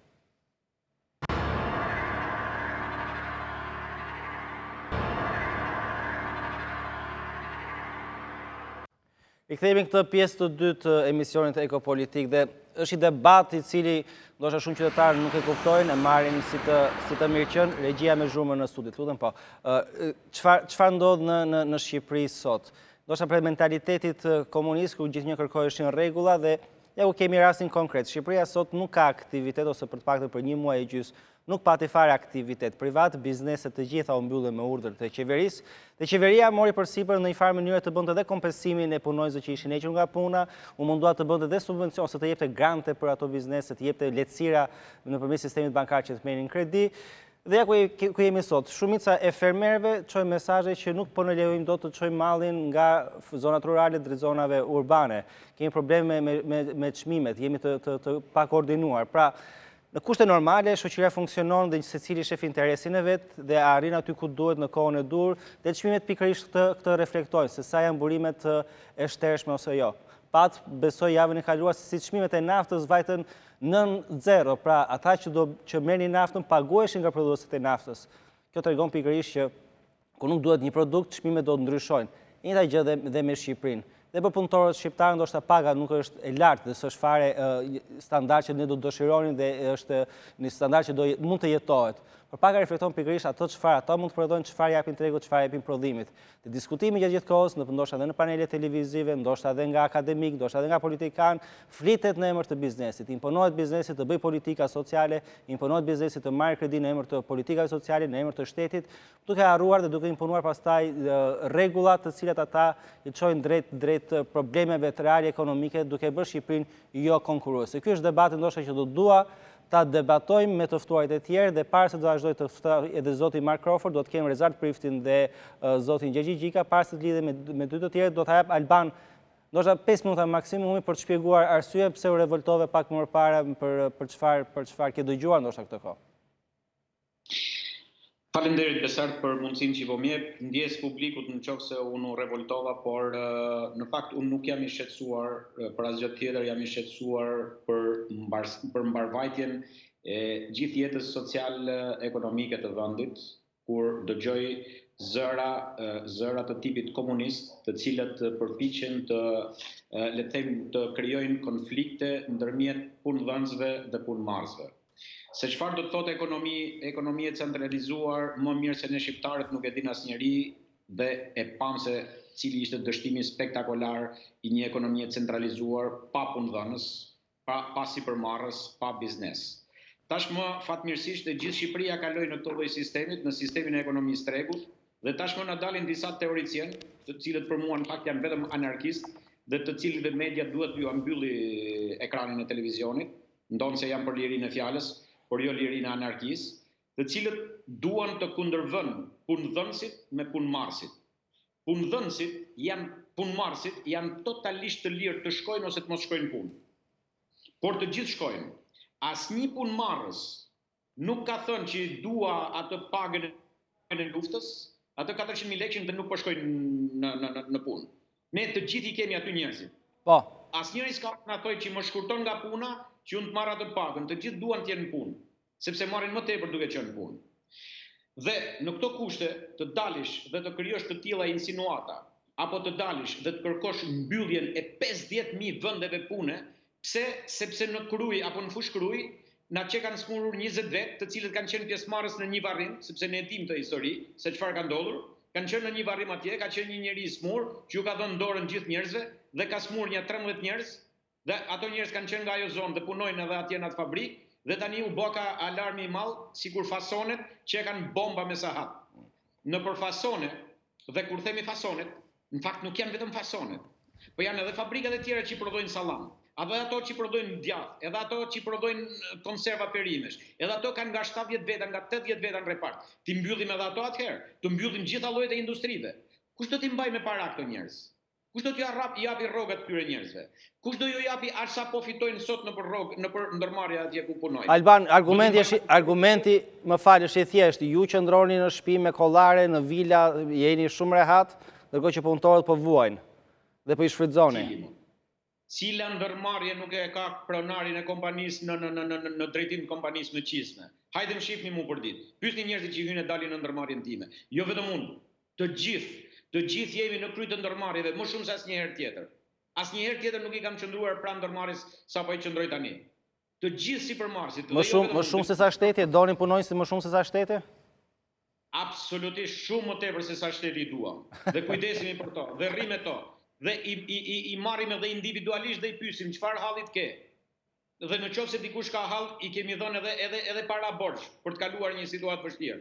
Ndonse për ato janë jashtëzakonisht të lumtur që ne po i mbajmë, ne që kemi ndërmarrjet e hapura, po i mbajmë njerëzit në punë. Janë jashtëzakonisht lumtur. Janë minjos.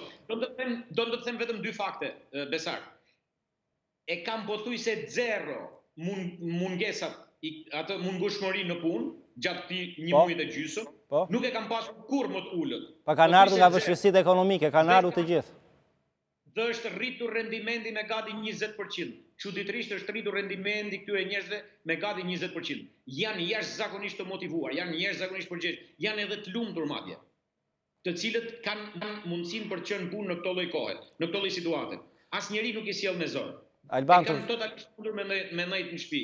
Por edhe ato që kanë qëndruar në shtëpi për efekt vetë karantinimit, unë kam pas raste, kanë qëndruar në shtëpi sepse i ka ardhur një fëmijë nga jashtë nga Italia në fillim të marsit, edhe ato kanë qenë të dëshpëruar pse kanë qëndruar ato 2 javë në shtëpi. Kështu që nuk është absolutisht ai realitet që paraqesin disa njerëz anarkist, disa njerëz me mentalitet komunist, që duan të na kthejnë edhe një herë në komunizëm, por ky vend e ka provuar se ç'do të thotë komunizmi, e ka provuar se ç'do të thotë ekonomia e centralizuar dhe ka dështuar. Nuk kemi sepse i rikthehemi një eksperimenti të dështuar. Ta përmirësojmë të që kemi, patjetër që ta përmirësojmë. Absolutisht jam për një ekonomi tregut shumë sociale, shumë njerëzore, por nuk mundemi ne ato njerëz të cilët po mbajnë, sepse ato profesorëve që dalin dhe flasin kundra sipërmarrësve, do ju thoja kush do t'ju japi rrogat juve, në qoftë se sipërmarrësit që janë sot hapur, ato që kanë këto 50.000 njerëz, nuk do të paguajnë taksa. Me çfarë do i paguajnë ato? Do marrim kredi nga bota. Kush do e shlyejë atë kredi? Në qoftë se këto sipërmarrje falimentojnë. Alban, je zakonisht i qartë dhe të mora për esencë për mesazh për pjesën e dytë faktikisht, meqense u revoltove në fund. Vetëm 30 sekonda Besar, vetëm 30 sekonda. Në qoftë se këto ndërmarrje do të mbyllen dhe ne ndërpresim furnizimin e furnitorëve klientëve tanë ndërkombëtar për një muaj e gjysmë, ato do të gjejnë një burim tjetër furnizimit, Marok, në Egjipt, nuk e di se ku. Dhe nuk na rikthehen më ne. Kur të na rikthehen, do na rikthehen me ca kushte tjera. Dhe këto ndërmarrje do të falimentojnë. Kjo është problemi. Dhe ato punëtorët e shtypur e shfrytzuar sipas mentaliteteve komuniste të atyre njerëzve anarkistë që unë kam parë në media këto kohë, ato punëtorë do të humbasin jo në vend që të marrin atë 50.000 lekë ekstra apo 100.000 lekë ekstra që duan t'ju japin të mendje të çmendura, do të humbasin edhe 300-350.000 lekë që marrin sot. Do të humbasin totalisht vendin e punës. Kjo është çështja. Nuk flas për veten time. Unë jam shumë mirë dhe do vazhdoj të punoj, do ta gjej veten time. Unë dhe gjithë sipërmarrësit e tjerë. Okej, Alban. Nëse mbyllen ndërmarrjet, kemi mbyllur mjetet e punës. Je i qartë, të lutem, më duhet të ndërpres, e di se edhe mesazhin shumë i qartë. Faleminderit Alban Zusi për këndvështrimin tuaj që ndoshta është i ngjashëm atë që edhe unë mendoj në realitet. Zoti Gjika, filloj me ju ndoshta debatin e dytë. Pra, apo goditen biznesin në çfarë po ndodh? Duket sikur prej bizneseve po ndodh edhe shpërndarja e Covidit, paktën kështu është interpretuar këto kohë në media. Jo, është interpretuar më keq akoma dhe jo këto kohë, ka një javë rresht që zjejnë mediat, e gjetën armikun e Covidit në Shqipëri, i vu me një emër, dhe ky emër është Pasoni. Dhe dikush është me keqja besar. Po. Me keqja është se edhe më kriminali në një shoqëri demokratike ka të drejtë që të mbrohet. Dhe këto media kanë bërë dhe prokurorin, kanë bërë dhe gjykatësin, dali dhe ata që thot Albani me plot të drejtë, sa profesor, që unë nuk e di se çfarë profesorësh janë, se s'mundet të flasësh për një biznes kur nuk e parë asnjëherë atë lloj biznesi.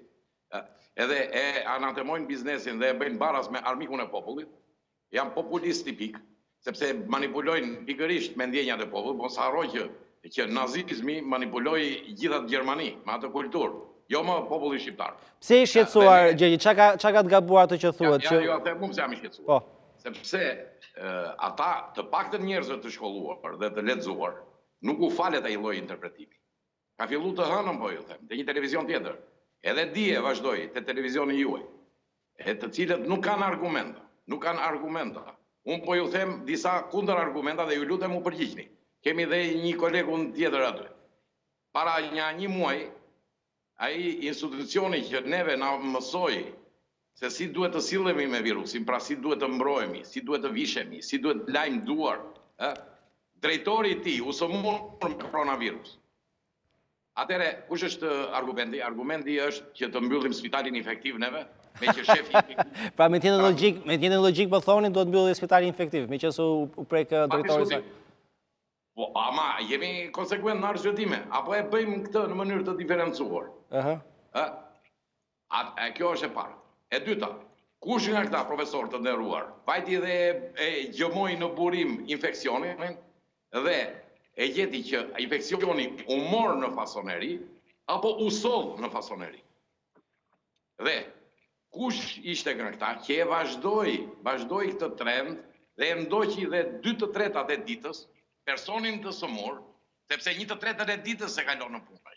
2/3 ai kalon në shtëpi. Dhe kush e ndoqi atë në shtëpi në mënyrë të tillë që të shifte, ai zbaton këto rregulla që neve na kërkojnë me aq fortë.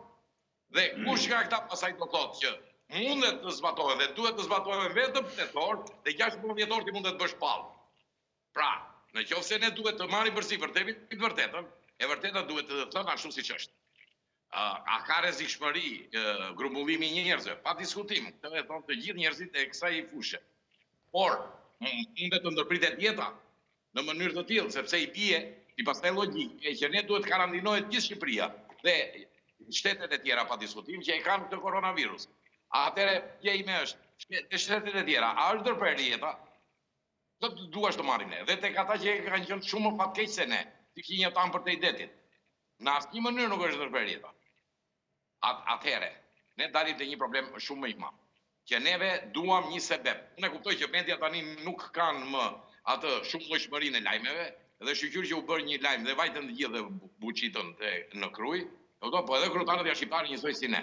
Dhe është shumë keq kur lançohet edhe një popull i tërë atje, edhe një biznes i tërë. Sot ju keni, unë ju ka furnizuar me disa fotografi dhe disa materiale të tjera dhe unë... Po ja kam çuar regjist, nuk e di nëse i ka gati, po. Sepse biles është dhënë në disa edicione lajmesh që biznesi i Krujës është mbledhur dhe ka dalë dhe me një deklaratë, të cilën unë mundet ju avën dispozicion mbas emisionit. Por thelbi i deklaratës është ky që po ju them unë. I i fasonistëve të bashkuar tashmë, të cilët kanë, për situatën që është krijuar, kanë këto kërkesa. E para dhe vetmja është që këto kushte që po vendosen tashmë të detyruar nga politika, për sa i përket funksionimit normal të biznesit fason në kushtet e pandemisë së përgjithshme, ne duhet të zgjedhim, pra ata që janë vendimarrës, duhet të zgjedhim një nga dy alternativa. O të Ivan Kyçin dy alternative. Këto janë dhe pamjet që kemi nga fasonerit, që pra ju thoni që po respektojnë të gjitha protokollet e vendosur nga qeveria në shumicën e fasonerive. Jo, nuk po them unë. Unë sot kam ndjekur një deklarat zyrtare të shefes Inspektoriatit Shtetëror të Shëndetësisë, e cila ka thënë kam vizituar, pra kam kontrolluar, kam vizituar në mënyrën e saj. Mbi 80% të fasoneve në Shqipëri, deri më sot. Dhe e di sa ka gjetur në gabim, më pak se 3%. Atëhere jemi në një panel dhe mund të flasim hapur. Më thoni ju mua, në qoftë se do kontrolloheshin 100 institucione shtetërore, a mundet i gjenim 3 në gabime? Në qoftë se do kontrolloheshin 100 spitale në Shqipëri, në qoftë se ka aq, a do t'i gjenim 3 spitale me kushte jo normale? Spitale, po them, jo që në punë edhe prodhimi. Atëre kush e merr të përsipër? Në qoftë se duam ta çojmë të vërtetën deri në fund, ne nuk duhet kemi frikë nga ajo, po duhet ta themi. Megjithëse mundet të djegi dikujt ose shumë kujt. Kjo ne duhet ta bëjmë më të përgjegjshëm, jo vetëm si biznes, sepse këtu gjithkohë sot i lihen biznesit. A e dini ju që në qoftë se ne do t'i zbatojmë ato kushte që thuhet, është e pamundur të punohet? Është e pamundur të punohet. A e dini ju që kostot e transportit rriten me disa herë, 5-6 herë? A e dini ju që sa doktor ka Shqipëria, dhe ata thonë në qoftë se jam 50 veta të kesh një doktor? Kur në Shqipëri me ligj duhet kesh një doktor për 2500 veta. Dhe tani del një udhëzim në Facebook që thuhet duhet kesh për 50 veta. Pra i bie unë të lejoj ty, po të vendos disa kushte që nuk lejoj. Dhe në qoftë, sepse dhe prodhimi industrial, ka disa kritere industriale të cilat janë të dobëzshme për të realizuar. Nuk është kështu prodhimi industrial, që ti, atë që bën me 10 veta, mund të ta bësh me 5 veta. Sepse pastaj bie që atë që kishte bërë sot, se për që ti, jo, ai prodhimi industrial që kërkon 20 veta, edhe para koronës kërkon 20 veta dhe mbas koronës, dhe gjatë koronës. Problemi është ne do ta bëjmë këtë prodhim industrial. Ta bëjmë. Dhe në qoftë se do ta bëjmë, ka vetëm një rrugë zgjidhje. Në qoftë se do ta bëjmë. Në qoftë se do ta bëjmë, e tham, i vë Kyçi që nesër dhe mirupafshim me urdhër qeverisë. Në qoftë se do ta bëjmë. Pra e ke këtë shqetësim që në emër të luftës ndaj koronavirusit do mbyllen këto biznese, pra me këto protokolle të reja. Ky është shqetësimi juaj, që u bë kaq e madhe si shqetësim, do shkojë do përfundojnë mbyllen dhe do ketë me mira njerëz pa punë, këtë po thoni. Jo, dhe po kjo është pa diskutim. Unë do t'ju them diçka që Okej, Rezart, që se ka një shkputje, po vinë disa... Duhet disinfektuar ambienti 2 herë në ditë. Po, Gjegji... Do rikthejmë të këty... Gjegji, më faj, do rikthejmë të këty sërisht.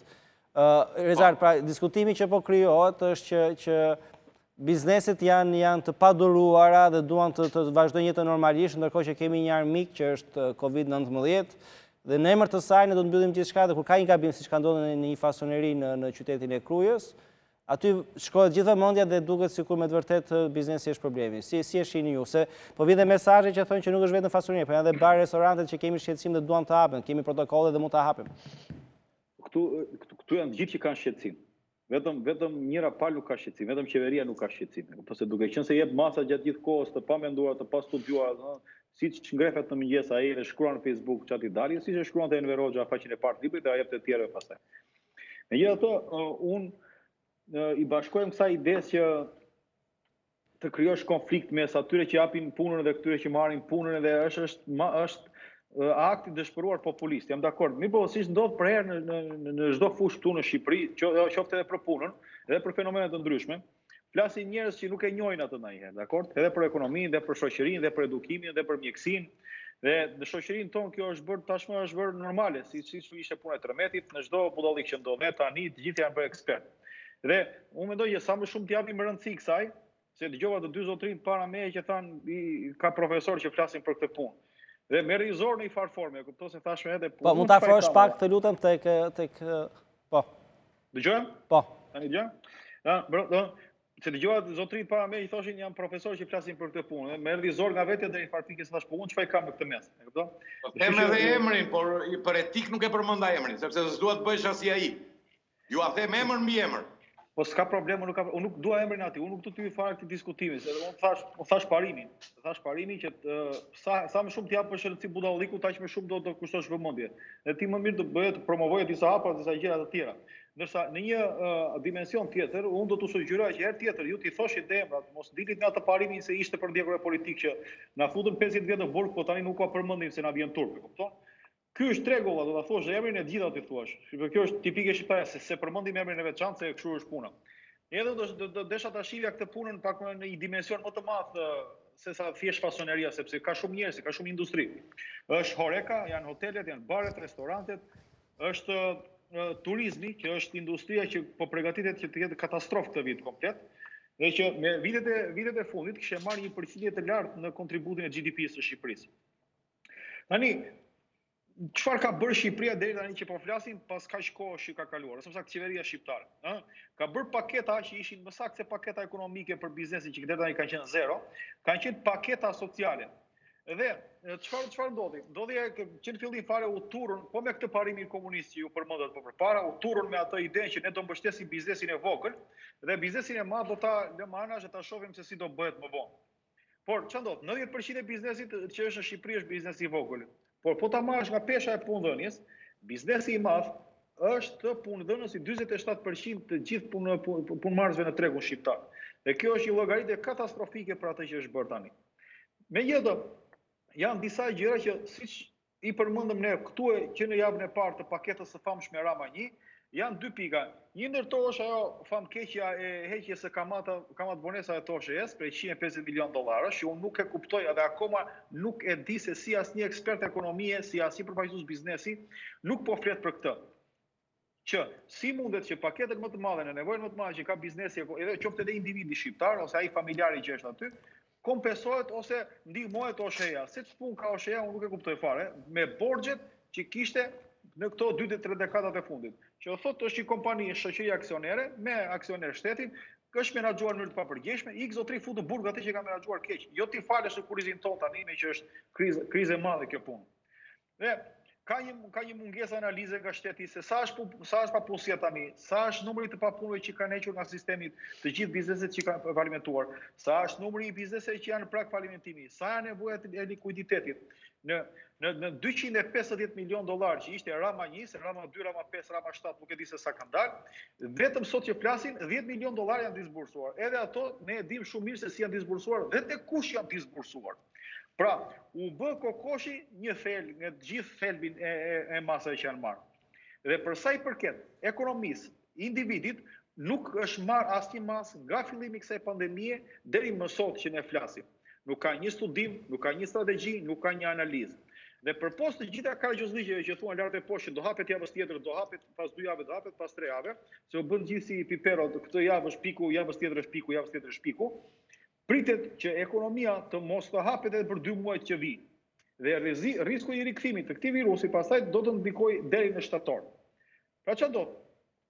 Ndodh që në pikën që jemi ne tani, çfarë do lloj analize teknike që të bëj unë, zotëria që përfaqëson fasonat apo dikush tjetër, edhe ata që përfaqësonin bujqësinë, se do që me vëmendje këtë debatin e bujqësisë, pak i zgënjur dola faktikisht sepse sipas të 3 zotrive që ishin si trekëndshi Bermudës të 3 argumente të ndryshme, që ai problem tjetër që ne pas kemi qenë shëndever nga bujqësia dhe realiteti nuk është ai që na përcillet, ne po është më ndryshe, jemi mirë, nuk kemi asnjë problem.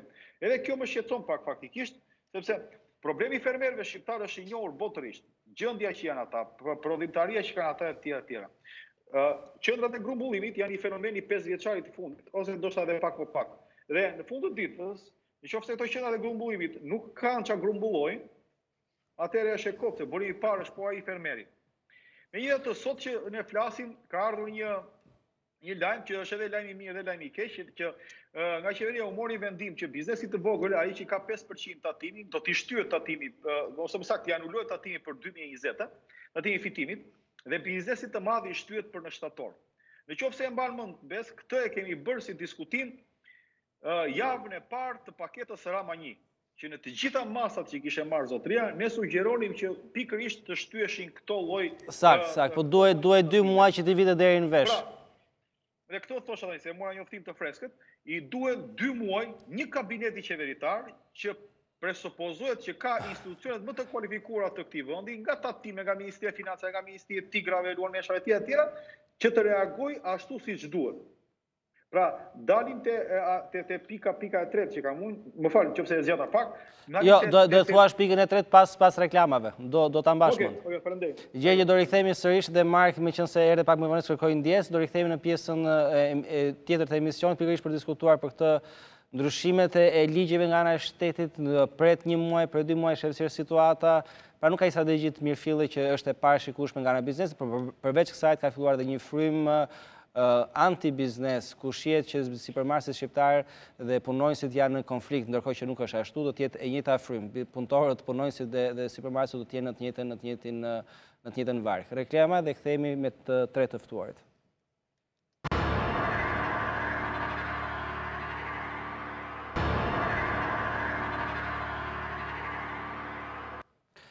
Pra, po mundohemi të kuptojmë ose të flasim për atë që janë vendimet e qeverisë për sa i përket ndihmës që mund të jepet sipërmarrjes, sepse si po shihet dhe sot, kur bizneset janë mbyllura, qeverisë do i mungojnë 500 milionë euro në periudhën prill-maj, vetëm nga mungesa e aktivitetit ekonomik. Pra është e rëndësishme që të kuptojmë sa e rëndësishme është sipërmarrja, si mund të ndihmohet dhe pse nuk duhet anatemohet dhe nuk duhet krijuar ky konflikt punonjës sipërmarrës.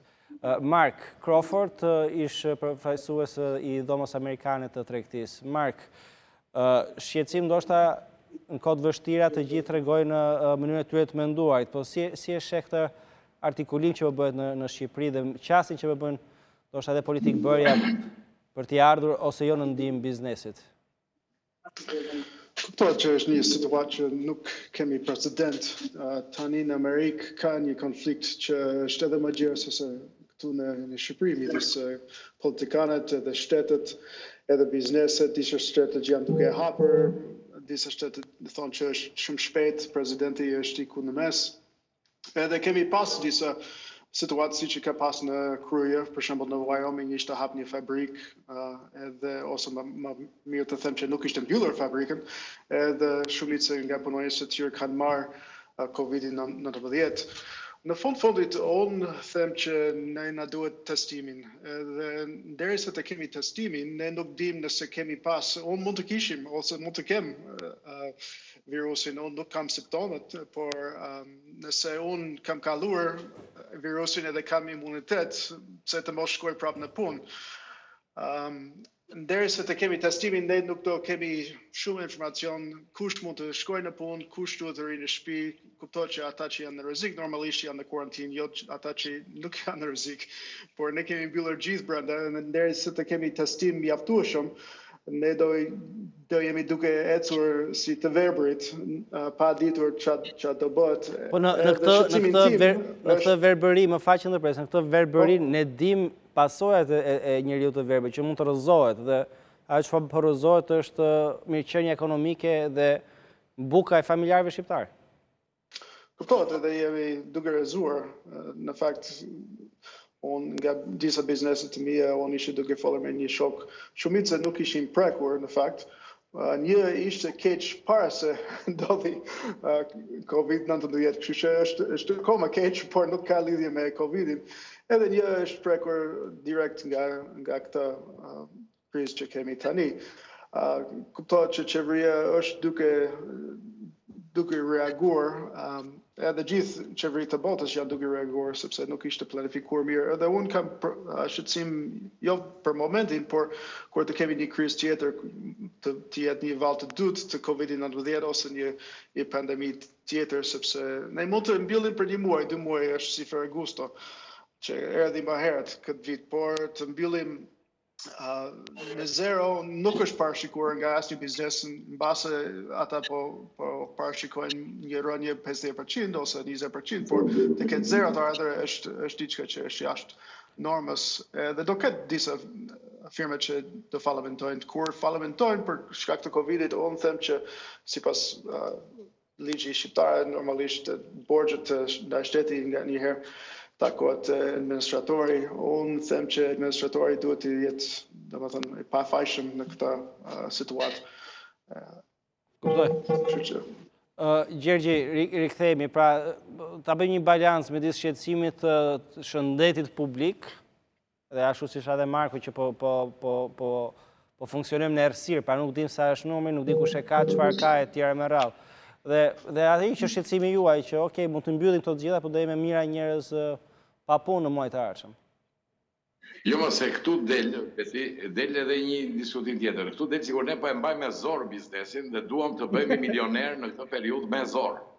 Neve po ta mbash mend, sepse ju jeni nga vetëm televizione që na keni ndjekur hapasapi gjatë kësaj pandemie. Ne kemi qenë të parët që kemi deklaruar atë që unë do të arrit të deklaroj prapë. Ne duhet të gjejmë një rrugë dhe prandaj kemi bërë paketë dhe kemi kërkuar diskutim me qeverinë për paketën tonë. Çka ka ndodhur se ministri Sharsi ka thënë që i ka dëgjuar të gjithë dhe i ka shqyrtuar shqetësimet tuaja. Është e vërtet? Jo, nuk është dhe aq e vërtet. Ministri Sharsi duhet të gjejë partnerët e vërtet sepse unë kam përshtypjen se është drejtuar në drejtim të gabuar dhe këtë po e bëj deklaratë publike, sepse përfaqësuesit e vërtet janë ata që po flasin. Por kjo është temë tjetër dhe nuk është për ditën e sotme. Dhe po ju them këtë gjë të cilën unë e kam rideklaruar dhe jam konsekuent në kërkesat tona. Ne duhet gjejmë një rrugë dhe kjo është detyrë e qeverisë në bashkëpunim me biznesin dhe me sektorët përkatës të biznesit. Jo më kot u bën 22 shoqata me në krye Unionin e Dhomave që bën një deklaratë të përbashkët. Dhe thelbi kush ishte? Thelbi është që ne e duam jetën, pa diskutim. Duam dhe jetën e punonjësve tanë, po edhe tonën, sepse askush nga ata akuzuesit e kësaj jave nuk ka thënë që në bizneset të pason, punojnë edhe vetë njerëzit, punojnë edhe të afërmit e tyre, punojnë edhe punojësit e tjerë që janë, të themi, pjesë nga më të çmuara dhe më me plejer të biznesit tonë. Pra, nuk është se ne jetojmë në Mars, në Jupiter, dhe e drejtojmë me telekomandë, apo me G5, apo me G6, biznesin tonë. Ne vemi çdo ditë biznes, nga ora 5 të mëngjesit deri në 5 pasdite, dhe me gjithë 1.000 telashet që ka biznesi, e me 1.000 nga ato shkopit të rrota që putë të sot, kurse është ai protokolli kuq, të cilin unë jo më kot ju a thash pikërisht për t'ju treguar që ne kemi një problem shumë të madh, i cili duhet të realizohet. Ju ma ndërpret fjalën ku duke ju treguar vetëm një element të protokollit kuq. Dhe ja ku jeni 4 veta në të lutem mandat. Duhet të disinfektohet ambienti 2 herë në ditë. Kur ai disinfektiv që ne kemi bërë, kërkon 24 orë deri në 48 orë ajrim të plot ambientit, sepse është me efekte helmuese. Atëherë, kush nga ju e bën këtë matematikë dot që një ambient që duhet të ajroset, mbas disinfektimit 24 orë duhet të disinfektohet 2 herë në ditë, do të thotë 2 herë në 8 orë. Kjo është llafi. Si mundet, ku pjesëtohet e ku shumëzohet por, mundet pa thotë dikush se unë kaq njohuri kam. Unë kam mbaruar inxhinierin mekanike, kam mbaruar me medalje ari dhe nuk e bëj dot të llogari. Unë nuk e di kush mundet ta bëj këtë llogari, nga njerëzit që japin këtë lloj urdhra. A e dini ju një gjë tjetër për shembull, që neve duhet që autobusit që marrin infermierët dhe doktorët, dilni në mëngjes dhe shifeni, sa veta hypin. Ne nga thonë të autobus që atyre u paguan shteti, ne i paguajmë vetë. Me gjithë është bllokuar transporti. Ne i kemi kërkuar pikërisht të vendosë transporti urban 2 herë në ditë, për të sjellë punëtorët, pra për të thuar punëtorët. Jo, kemi gjetur autobus privat, dhe tani e di çfarë ka ndodhur. Tani thot autobus nuk mund të hypin më 30 veta, sa vende ka autobusi, apo 20 apo 50, por duhet hypi 1/3 e tyre. Më vonë do të shkoni me taksi, pra mund të ndryshojmë rregullat me kohën, si të keni qef apo jo? Po ndryshon sepse gjë të shkruar ne nuk kemi. Ju lutem më tregoni një urdhër dite të kryeministrit të Shqipërisë me firmë dhe me vul, dhe unë do ta zbatoj. Nëse është për të zbatuar dhe a zbatohet dot nga ne. Të gjitha këto që themi. Unë do t'ju sqaroj, nuk është se ne po i vëmë në provë këta. A më kupton, se këtu kujtohet sikur ne po i vëmë në provë, po bëjmë kashillik. Ju lutem shumë, më thoni dot si mundet ta disinfektoj me një disinfektant që kërkon 24 orë ajrim 2 herë në tetor. Je i qartë, Gjergji. Rezat, pra... E dini ju që në Shqipëri punojnë rreth 70.000 në industri fasone dhe rreth 35.000 në ato industri që përmendi Albazusi si pak më përpara. Mundet më gjeni në gjithë Shqipërinë ju mbi 15.000 autobus? Po kjo është pyetja pra. Po mi, kjo dëshirën kemi neve, pastaj... Shumë japëshëm në Shqipëri që të lini në çdo 50-60 veta, pra në çdo fason nga një mjek. Gjergji, je i qartë, për nuk mund të merrem vetëm me fasoneri.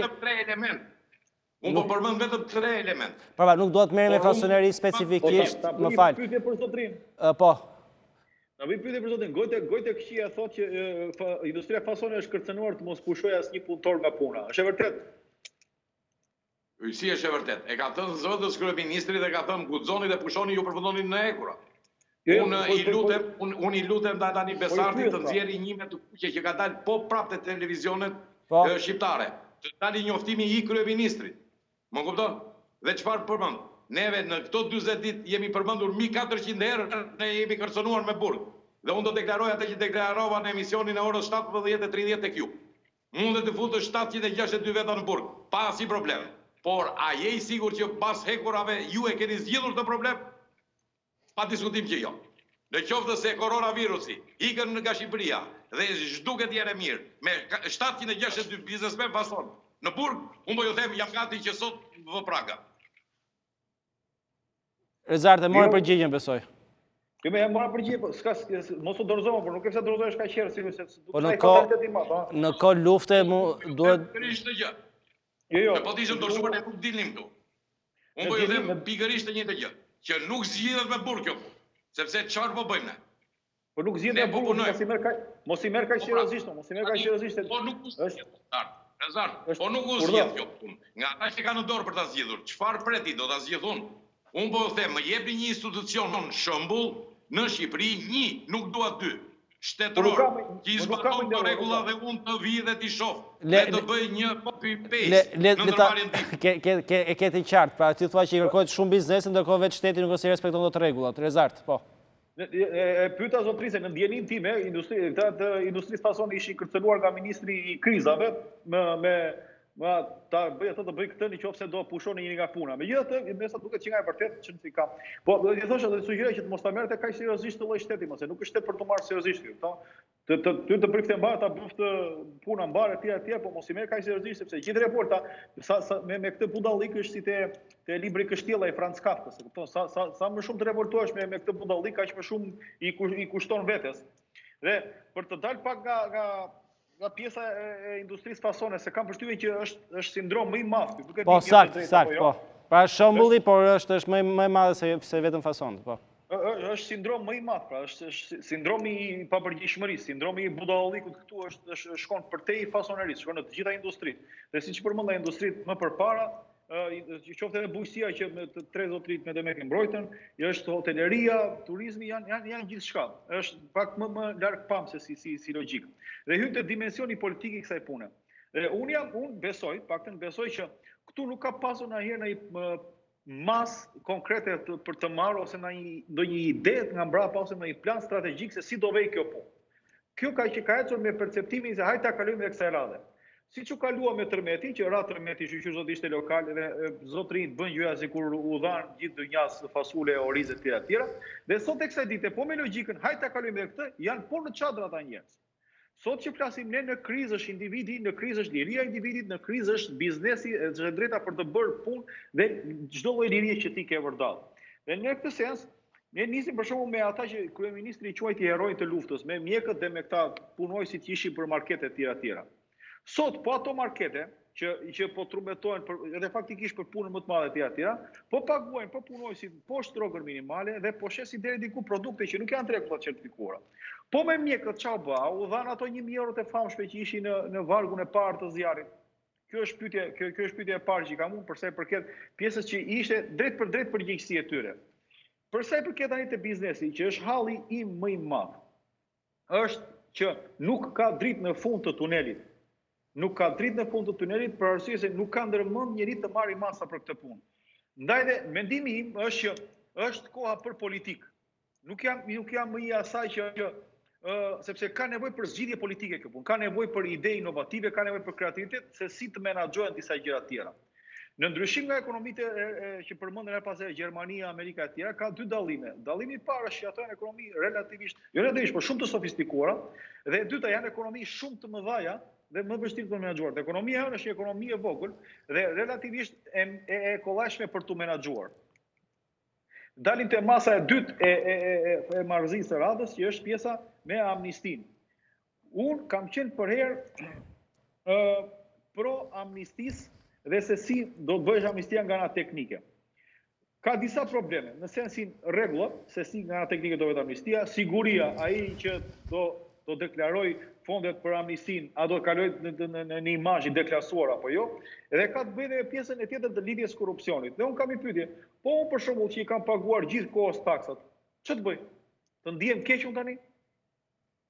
Se ky është një element që nuk përmendet ndonjëherë, dhe ti i bën të gjithë evadorëve amnisti fiskale, po të këta që kanë paguar ndonjëherë nuk u bën asnjë lloj avantazhi. Këta që kanë paguar gjithkohës nuk u bën asnjë lloj avantazhi. Dhe kam përshtypjen që edhe kjo duhet trajtuar pak në masë, sepse e demotivon sipërmarrësin e ndershëm në këtë vend. Dhe e parafundit për sa i përket amnistisë, ka të bëjë me ku fshihen detajet, ku fshihet djalli, në cilat detaje fshihet djalli. Ndarja dhe klasifikimi i kujt, i atyre që këta presupozojnë të thonë parat të pista nga parat të evazionit. Në princip gjitha parat të pista janë. Pastaj kalon te parat e kujt të drogës. Nuk mund të bësh asnjë lloj dallimi. Dhe ndaj kam një thirrje që në qoftë se ka ndërmend të bëhet një amnisti që do të bëhet e sofistikuar nga ana teknike, të bëhet në total dhe pa as edhe një lloj përjashtimi. Të bëhet në total dhe pa as edhe një lloj përjashtimi. Sepse janë dy favore. Një herë mirë ti fut në sistem atë që është për të fut në sistem, që po e nxin jetën këtij sistemi, se po i bën institucionet financiare dhe shtetërore të pamundura për të menaxhuar në praktik. Dhe e dyta, ti fillon një clean slate, si i thonë amerikanët, një pjatë të pastër ose një tavolinë të pastër dhe fillon e vendos rregulla shumë të forta se çfarë do ndodhi nëse do të thyen prapë këto rregulla në vijimsi, për të bërë të gjitha palët të barabarta. Dhe e treta e kësaj është që shteti ka për të marrë ato para që aq shumë i duhen në këtë kohë. Jo se i mungojnë, se kam dëgjuar ministrin e katastrofave që thotë që shteti nuk ka para. Shteti ton vlla ka para. Por shteti ton po vidhet për ditën me diell, sepse ka para për të paguar koncesionarët, ka para për të paguar lloj-soj allizhverishi, por nuk ka para për çfarë? Për biznesin që i paguan taksat. Kuptoj. Mark, kjo që thotë dhe Rezarti ndoshta edhe që përmend pak nga gjë që pak më parë. Shteti thotë që ka shqetësim kryesor shëndetin publik dhe vendos masa që janë dhe ekstreme ose të parealizueshme, që shtojnë kostot, që e bëjnë të vështirë të operojë një industri e caktuar. Nga ana tjetër, masat direkte për grante ose për financim direkte nuk është se kanë qenë sukses, por se kanë ardhur në kohë. A sheh probleme në sjelljen dhe strategjinë e shtetit shqiptar këto çaste? Ndoshta edhe për amnistia fiskale që tha Rezarti pak më parë. Po, shikoj problem, por është një problem që kemi përballuar edhe në Amerikë, në fakt kur ishte lëshuar disa fonde në Amerikë, shumica nga fondet, domethënë mbaruar shumë shpejt. Edhe disa nga ata shkojnë për shembull te Harvardi që ka 1 miliard në bankë, kështu që nuk ka nevojë Harvard për ndihmë nga shteti. Kështu që kur ka këtë program që zhvillojnë shpejt edhe janë program që reagojnë të situata, normalisht ka problemet, por unë besoj që qeveria tepron kur fillon të kërcënoj biznese me burg ose kur kufizon mundësie për biznesi për të pushuar njerëz, sepse nëse biznesi nuk reagon sipas tregu, atëherë ata do mbajnë njerëz në punë, por nuk do kenë mundësi për të paguar rrogët e tyre, kështu që do jenë rrogë vetëm në shifër, në letër, edhe këta nuk ka shumë sens. Është më mirë për qeveria të ndihmojë ata bizneset, siç e ka bërë me një stimul me gjirante dhe me këtë program. Këtë ka sens për mua. Kur ka një ndarje risk midis qeveria dhe bankës. Nëse shikojmë si mund të mobilizojmë para që është në Shqipëri, por nuk është në tregullin themi të bardhë, unë do shoqëroja, normalisht unë do isha kundër, por nëse do bëhet, unë do përdor një, le të themi, obligacion patriot, unë do përdor këtë emër. Edhe mund të jetë një obligacion që është ndryshe nga depozitet bankare, ku njerëz mund të investojnë për një afat gjatë, por pa kamat. Edhe këtë do jetë, le të themi, një taks mbi ata para që vjen brenda një program amnesti. Edhe mund të jetë diçka që tregohet edhe këmbet, edhe normalisht do ketë një diskont me njëherë, kështu që këtë do jetë, le të themi, kosto ose taks që do marrin ata që nuk kanë paguar taks më përpara. Po është mirë të ketë këtë program ndar nga bankët, sepse do jetë më qartë kush, domethënë, përdoret edhe si përdoret këta para. Edhe mund të jetë një, le të themi, obligacion që është shumë specifike, për shembull për të ndihmuar qytetin e Durrësit, për të ndihmuar shkollet ose spitalet, edhe të jetë, le të themi, një obligacion që është kufizuar nga qeveria, jo qeveria federale, por le të themi një qark vetëm që është mbrapa këtë obligacion. Këtë është një ide që mund të zhvillohet, por duke shkuar përpara, unë besoj që qeveria ka bërë mirë që ka qenë shumë të rreptë në fillim edhe tani po lehtësohet, por duke shkuar më tepër, duke kërcënuar njerëz me burg, këtë nuk ndihmon as biznes as qeveria. Nuk i ndihmon. Gjegji, të rikthehem tek ju. Pra, besoj që ky do jetë një shqetësim që do vazhdojë dhe nuk do mbyllet dot me as me këtë emision, as me këtë javë, as me kërcënimet e qeverisë që do ju vendos në burg, do shihni që mund të burgosen e tjerë me radhë. Pra, në këto kushte, si e shifni industrinë, çfarë do ndodhë të ardhmen, duke patur parasysh dhe kërkesat e ulta nga perëndimi apo kudo që shiten produktet tuaja? Pikërisht pra, tani kjo lloj krize që ka krijuar korona është disa dimensionale. Dhe në kushte të tilla, ky është propozimi ynë të gjejmë zgjidhjen në mënyrë të tillë që në mos të gjitha, të paktën të gjejmë një rrugë e cila jep një farë zgjidhje pikërisht këtyre 3-4 dimension. Vetëm 3-4 dimension. E para, është jeta e njerëzve. Dhe këtë kemi thënë ditën e parë, jeta e njerëzve të gjitha, pa diskutim, derisa është një sëmundje tek pronus. E dyta, jeta të vazhdojë. Po si mund të vazhdojë jeta nëse nuk prodhon dhe nëse nuk ecën ekonomia përpara? Atëherë, çfarë bëhet? Të gjitha aktorët, qoftë privat, qoftë publik, qoftë vendimarrës dhe qoftë vendizbatues, duhet të marrin në riskun për sipër dhe detyrat që kanë në lloj kushte. E ka për detyrë e kushtetuar qeveria shqiptare që të kujdeset për kushtet të kësaj natyre për gjithë qytetarët e vet, të krijojë një ambient normal që ata të mos vdesin. Jo e ka biznesi për detyrë. Unë mundet ju citoj juve kushtetutën e Shqipërisë. Paskush nuk mundet të ciktoj mua të kundërtën. Që unë e kam për detyrë të bëj ato kushtet të pamundura nga një biznes normal që të realizohen për punuar. Pra, me fjalë të tjera, ne jemi jashtë tregut këtu brenda vendit. Po t'i shtojmë kësaj dhe mbylljen e tregje europiane, si material porositës që jemi.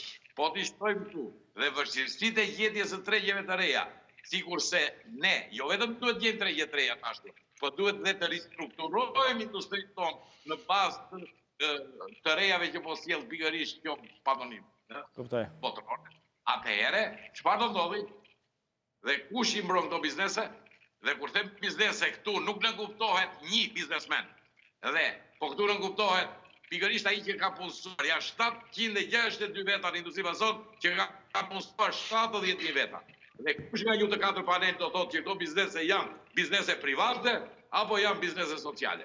Dhe pastaj të dalin ata të tjerët që japin leksione dhe të shohin se sa lehtë fute 70.000 veta në punë në Shqipëri dhe shqiptar. Kjo ishte përgjigjja. Gjegji, faleminderit, Mark, faleminderit Rezart, faleminderit të treve që pranuat ftesën. Gjergji, me atë kushtetutën e preku. Faleminderit të treve. Rezi, në mos sot nesër, sikurse neve jemi kërcënuar, unë po ju them që ata që kanë për detyrë të zbatojnë kushtetutën janë të kërcënuar. Faleminderit. Atëherë, regjia mund ta mbyllesh me të tre, kthehemi në studio. Diskutimi ka qenë rreth masave të marra nga qeveria, ku munduam të kuptojmë në pjesën e parë të emisionit ndimin që është dhënë sektorit bujqësor, dhe u pa që të paktën disa prej fermerëve dërguan shumë mesazhe që thoshin që çmimet që po na merren janë shumë të ulta, ndërkohë që çmimet që vinë në Tiranë janë disa herë më të larta. Gradualisht duket sikur mund të diskutojmë për rihapjen e ekonomisë shqiptare. Do të rimenduar dhe njerë gjithë qasja që kemi përsa i përket sipërmarrjeve, protokollet të vendosura dhe të mos diskriminojmë nëse janë bujqësi, fason, dyqane, hotele, restorante. Pra do të parë me një kriter i cili është kriteri shëndetit publik, po pa u hyrë në specifikat të çfarë lloj aktiviteti biznesi bëjnë. Është mirë të diskutohet sa më shpejt, se përndryshe ekonomia shqiptare do të ngadalësohet aq shumë sa është e vështirë të rindizet dhe është një ekonomi e varfër. Pasojat e këtij Covid do ndihen ndoshta edhe më shumë në të ardhmen, kur qytetarët të mos kenë para në xhepat e tyre. Natë mirë.